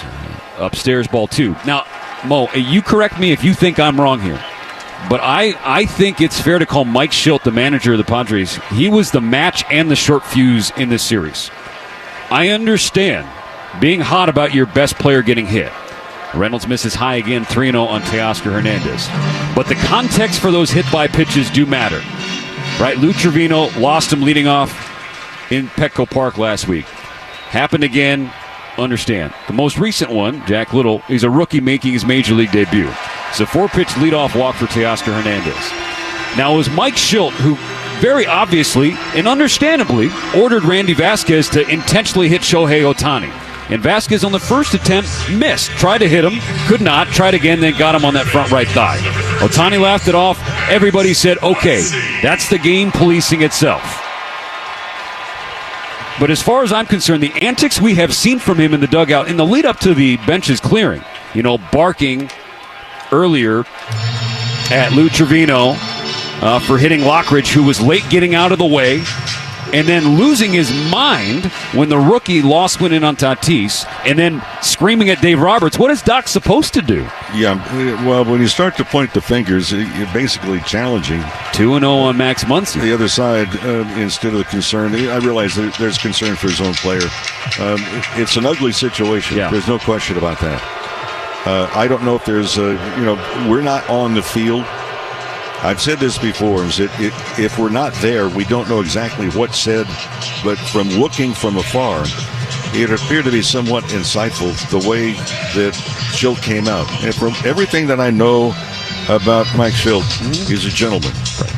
That everything I've ever heard. He's been in baseball since, he was born in a backpack, basically. He was a clubhouse rat running around and getting hot dogs. He's worked his way up. He's been in development. He's been everything else. I just thought it was an ugly situation that took place. I get it. He's mad because his player got hit. Other guys have gotten hit in this situation too. But when you come out and you start to point fingers and judge somebody and you're walking at them at the same time, You're just asking for trouble. You're asking for bad news. It helped. I think it built trouble into crescendo. 2-0 pitch. Muncy takes, and finally Reynolds finds a strike at the very top of the zone. The leadoff walk to Hernandez. And I'll say this. I don't know personally Mike Schultz. I've never heard a bad thing about the man. I've always heard absolute gentleman. The pitch. Muncy jumps on the way of a pitch inside. That's ball 3. And I know Dave Roberts, and he is an absolute gentleman. They both love to compete. I get that. And these two teams compete hard. I mean, 7 times in 11 days. When someone comes out and starts walking at you and pointing, I'm going to come back and yelling. Meet you. Yeah. 3-1, outside ball 4. Back-to-back walks for Reynolds to start the bottom of the 9th. Now can the Dodgers create some magic of their own right here? It's an uphill battle, boy, is it? You got 3 outs to work with. You need some more base runners. This is not about a big swing right now. This is about getting someone else on base, then the next guy, and the next guy. Get the conga line going. Andy Pages is 0 for 3. First and second, no outs. The Dodgers trail 5-0. First pitch, up and in from Reynolds. Another ball. Well, I mean, he has thrown 10 pitches, and 9 have missed the zone. What happens if he accidentally hits someone? Well, I hope we don't see that. I hope that as well. The pitch. And Pages launches high in the air, deep to left field. Wade on the warning track. This ball is going to die at the wall. It's caught by Wade right in front of the 375 marker in left field. Teoscar tags from second to third. That is the second fly ball off the bat of a Dodger tonight that we have seen just absolutely flatline on the warning track. Yeah, this one was hit too high, and the trajectory is just not going to let it keep going. Pages just missed a 3-run home run, and what a shot of life that would have been into this ballpark.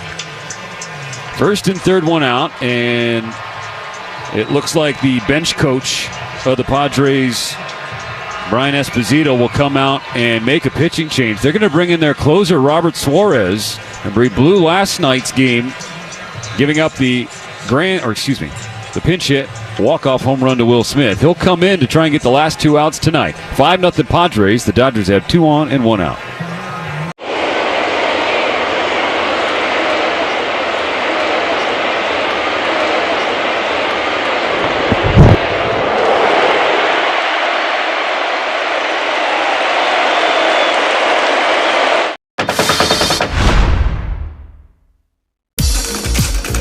From about 1905 to 1925 or so, teams actually issued cardigans as part of their team uniform. In that era, knitwear was actually having a heyday in sports. Think of ski sweaters or Argyle sweater vests on the Gulf Green. And baseball decided to jump on the bandwagon and create cardigans.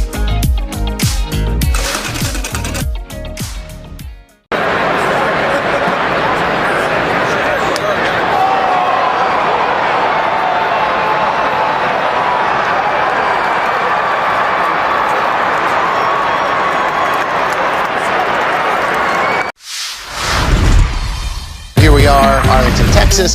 This is the Graham Slam Burger. So 2 patties, brisket, caramelized onion, American cheese, ranch aioli, or ranch mayo, if you will. Oh yeah, we're in Texas. Yeah. It's something that you definitely want to take a picture of and just put on the gram. I took a bite of it, but it still looks dope. It's a burger that looks great, but also delicious.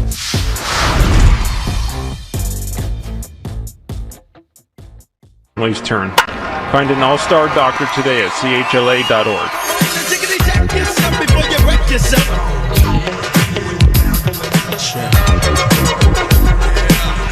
Padres feel forced to go to their closer, Robert Suarez. They're up 5-0 in the bottom of the 9th. Back-to-back walks from Reynolds to begin the inning to Hernandez and Muncy.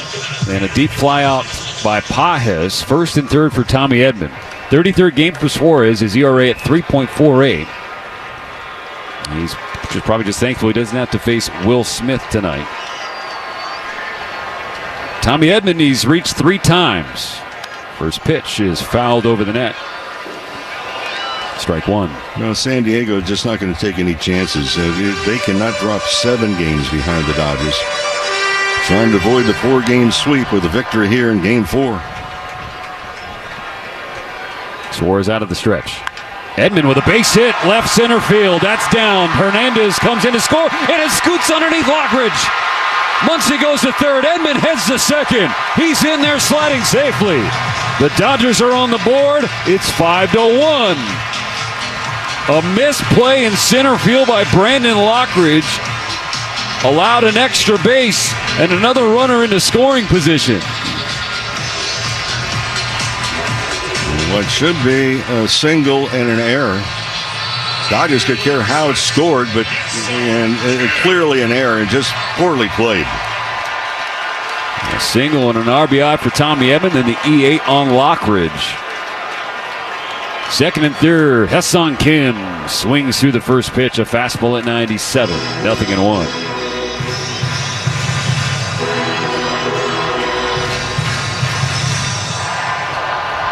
Muncy on third, Edman on second. Suarez sets on the first base side of the mound. The pitch. Tails outside away from Kim at 98. Well, these two ball clubs will come together again here August 15, 16, and 17, a weekend series here. And the following weekend down in San Diego. The 1-1 to Kim. And that is laced but foul on the left field side. It slices into the field level seats 1 and 2. Kim can get aboard. Ohtani would come to the plate as the tying run for now. That run is on deck. 5-1 Padres, bottom of the ninth. The Dodgers down to their final 2 outs. On a 1-2 pitch from Suarez, Kim watches 99 at the knees. Ball 2 and a square count. Ooh, how do you lay off that? That was close.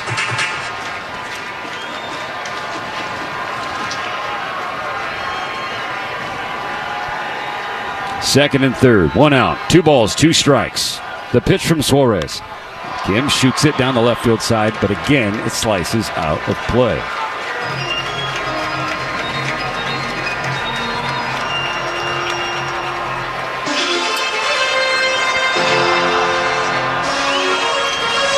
So 15th sellout crowd on hand for this series finale. Many have left, but those who stayed trying to will on a 9th inning comeback. The 2-2 pitch. Kim swings and fouls it in and out of the glove of Maldonado. He stays alive. That was 100 from Suarez. And Kim, as he saw the ball bouncing on the ground, he pumped his fist. Still has a chance to extend the ball game and chip away at the deficit. Another 2-2. That ball is, oh my goodness, that's called ball 3. That's another good fastball from Suarez that appeared to have the zone. But instead the count is full. That's a call that went the Dodgers' way. Can Kim take advantage? Here's the payoff pitch. A bouncer to short. Bogarts comes in. They'll trade the run for the out. Kim thrown out at first. Muncy comes in to score. It's now 5-2. An RBI fielder's choice for Ha-Seong Kim.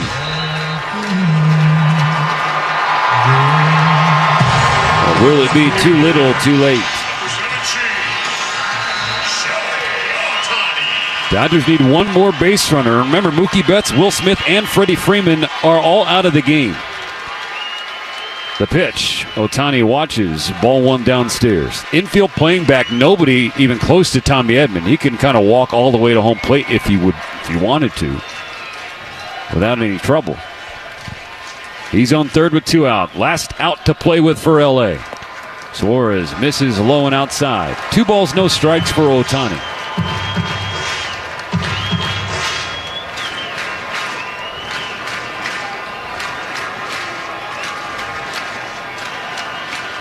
Ohtani just 3 for 16 in this series, but Suarez is being careful. Misses outside. 101-mile-per-hour fastball, but well off the plate. Ball 3. So Ohtani probably has to recognize the situation here. You need one more base runner. It's 3-0. You probably need to see at least one. The pitch. And it hits Ohtani. Up and in at 100 to get Ohtani in the front left shoulder. Well, and he's going to be out of the game. Yeah, Suarez immediately ejected. Ohtani is waving everybody back, saying, no, do not come out of the dugout. He is telling everybody to stay in there. The Dodgers are all raring to go on the top step. Ohtani hit for a second time in this series. And Suarez has been ejected from the game. The umpires got together in front of the mound on the right side of the infield, and they are tossing him. Brian Esposito, the bench coach, comes out. That hit him on the front. Well, that ball was up and in. Those are the pitches that can really do some damage. It's up and in, right about shoulder height. And that's his right shoulder, about like the shoulder blade area. And Ohtani was shaking it off, walking down the line, trying to keep the temperatures calm within the room in the stadium. Well, I don't understand what the discussion is, and everybody circle around. The man was ejected. Both teams have been warned. The man was already ejected. The bench coach will also be taking a hike. Get the game moving. Get off the field. Let's go. And Suarez is walking off the mound. And he is walking toward the dugout. And the Padres got to get somebody hot out of nowhere. The closer ejected from the game. Warnings were issued following the ejections to Mike Shildt and Dave Roberts. And Suarez is tossed. I do not know what Manny Machado and the Padres are arguing here. Oh, there's nothing to argue. And I applaud Shohei Ohtani, who immediately turns and no, stay right where you are, guys. And right now, Ohtani is talking to the Padre dugout and smiling with them. He, like Teoscar Hernandez, trying to use their wide smiles to diffuse the situations. Yuki Matsui is the left-hander who's running in from the bullpen. The Dodgers are going to bring the tying run to the plate in the bottom of the ninth. Well, he just won with Niebla now. He's got the lineup card. So Suarez is gone. Bench coach is gone. And by the way, if you're planning to see the Dodgers on August 15, 16, and 17, you might want to make your plans right now. That's why Ohtani is talking with Jose Iglesias. They were teammates together in Anaheim. And so reconnecting here now on opposite ends of a heated National League West rivalry.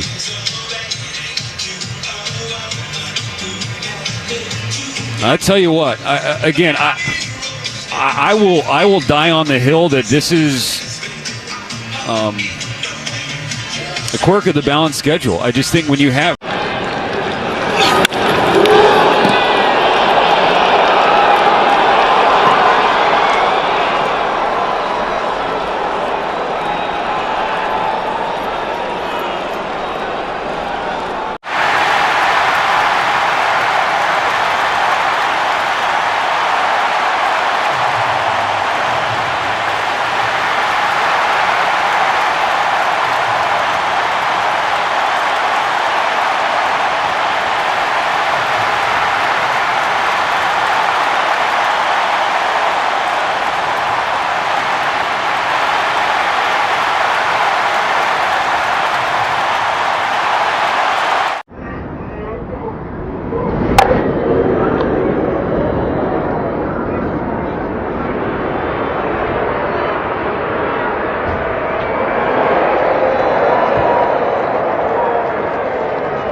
Well, it's the biggest thing, Mo, from the macro perspective of the Dodgers is that Ohtani was able to spin out of the way, and he didn't wear that as clean as he could have. 100-mile-per-hour pitch up into his front right shoulder blade area. Ohtani's going to pitch again this Sunday, the last game of the homestand against the Nationals. Yeah, and is that going to be lingering soreness? We'll find out. The other thing, too, we've not heard any updates, and we hope it's nothing to be overly concerned about, and that's with Fernando Tatis, who had to leave the game, and they were holding his right arm as he left as he left the field. So hopefully everybody comes out of it healthy.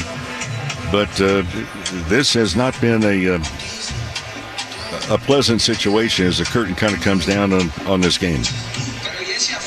You know, I understand that this has become like the rivalry in Major League Baseball right now. Red Sox-Yankees isn't what it used to be. Cubs-Cardinals isn't what it used to be. Well, the other part, too, is since the rules have changed to try and protect players and keep them healthy and on the field, you know, and I hate to make the comparison, well, it used to be. But it was one of those things, if you thought somebody was throwing at your guys, you'd normally get one shot, you take care of the others, and okay, it was over. That's not the case anymore. And umpires have a huge burden placed upon them to where they're supposed to be able to ascertain intent of a pitcher. Yeah. And that's Hop really inside the mind of another person. That's really unfair to the umpires. Yeah. Very unfair. I agree with you. This is unfair for Yuki Matsui, but that's the situation he finds himself in. Has to get hot out of nowhere. The left-hander comes to the mound. He is done warming up. Tommy Edman is on third base. Shohei Ohtani is on first, and he's still kind of wheeling around that right arm. Tying run at the plate. 5-2 Padres in the bottom of the ninth. Rojas came off the bench and singled in the eighth. His objective here, continue the game. Or if he wants, tie it with one swing. On the first pitch from Matsui, Ohtani takes off for second. He has it because the Padres are indifferent. Ball one from Matsui. Ohtani's run doesn't matter. The one at the plate does.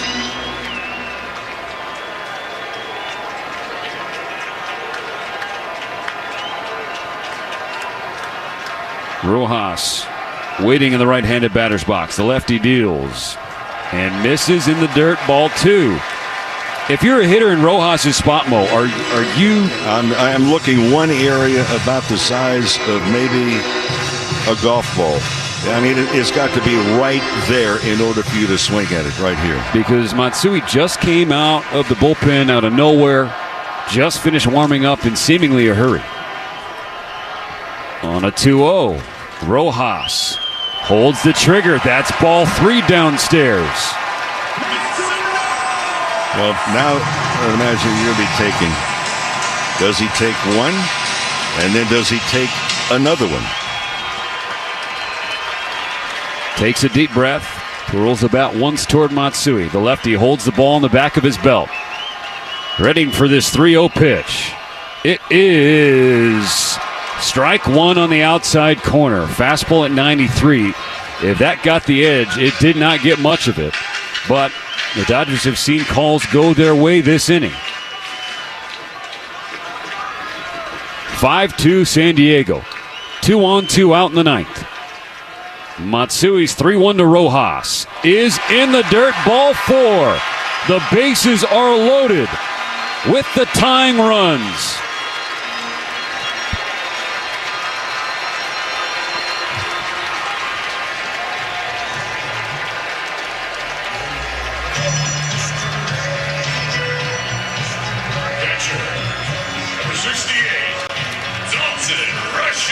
And now the rookie Dalton rushing. Dodgers down to their final out. Tying runs on base. The potential winning run at the plate. The pitch from Matsui is a strike at the top of the zone. A fastball at 92. Outfield extremely deep. Dalton rushing. One of the most confident young ball players you ever meet. In the biggest spot of his young career. The lefty deals, rushing, takes, it's inside. 1 ball and 1 strike.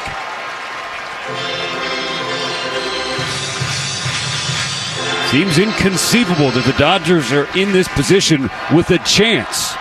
They were down 5-0, now it's 5-2. Bases loaded, 2 out. Matsui kicks and fires. And misses low and outside. Advantage rushing. 2 balls and a strike. Got the fastball over for a strike. Then he missed the curveball. Just missed with the slider.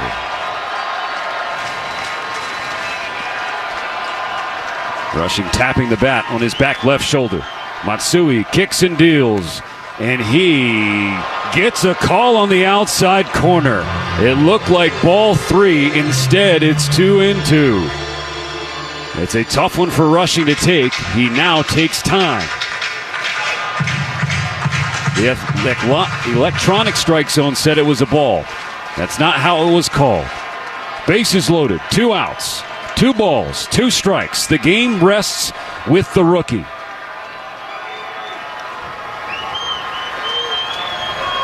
Here's the pitch. In the dirt. Blocked by Maldonado. Full count. The breaking ball. So the fastballs have been for strikes. The breaking stuff has missed, and there's a balk. They say he balked, so a run comes home. And now the tying runs move into scoring position. Edman steps on home plate. It's now 5-3. Well, when you're making a list of wacky games, make sure you include this one. And what happened was the ball went up underneath the chest protector of the catcher. The intensity grows. Second and third, 2 outs. It's now a 2-run game. Full count for the rookie, Dalton Rushing. Matsui's payoff pitch. Swing and a miss, strike 3. Put a fastball by him at 93. That ends the ball game and the series. San Diego narrowly avoids a 4-game sweep. 5-3 the final score. It was a 3-run rally in the bottom of the ninth for the Dodgers, but it was not enough. It was wild and wacky. By the way, the scoring was not a balk. It was that ball went up underneath the chest protector of the catcher. That is 1 base advance on the runners. But there's going to be a lot said about this game. It turned ugly. I don't know what either one of the managers will say, or if they will even discuss what took place. What we saw was a situation that I thought was incited by the reaction. I get it that Schilt was irritated that one of his star players was hit. There's been a lot of guys hit on both sides of the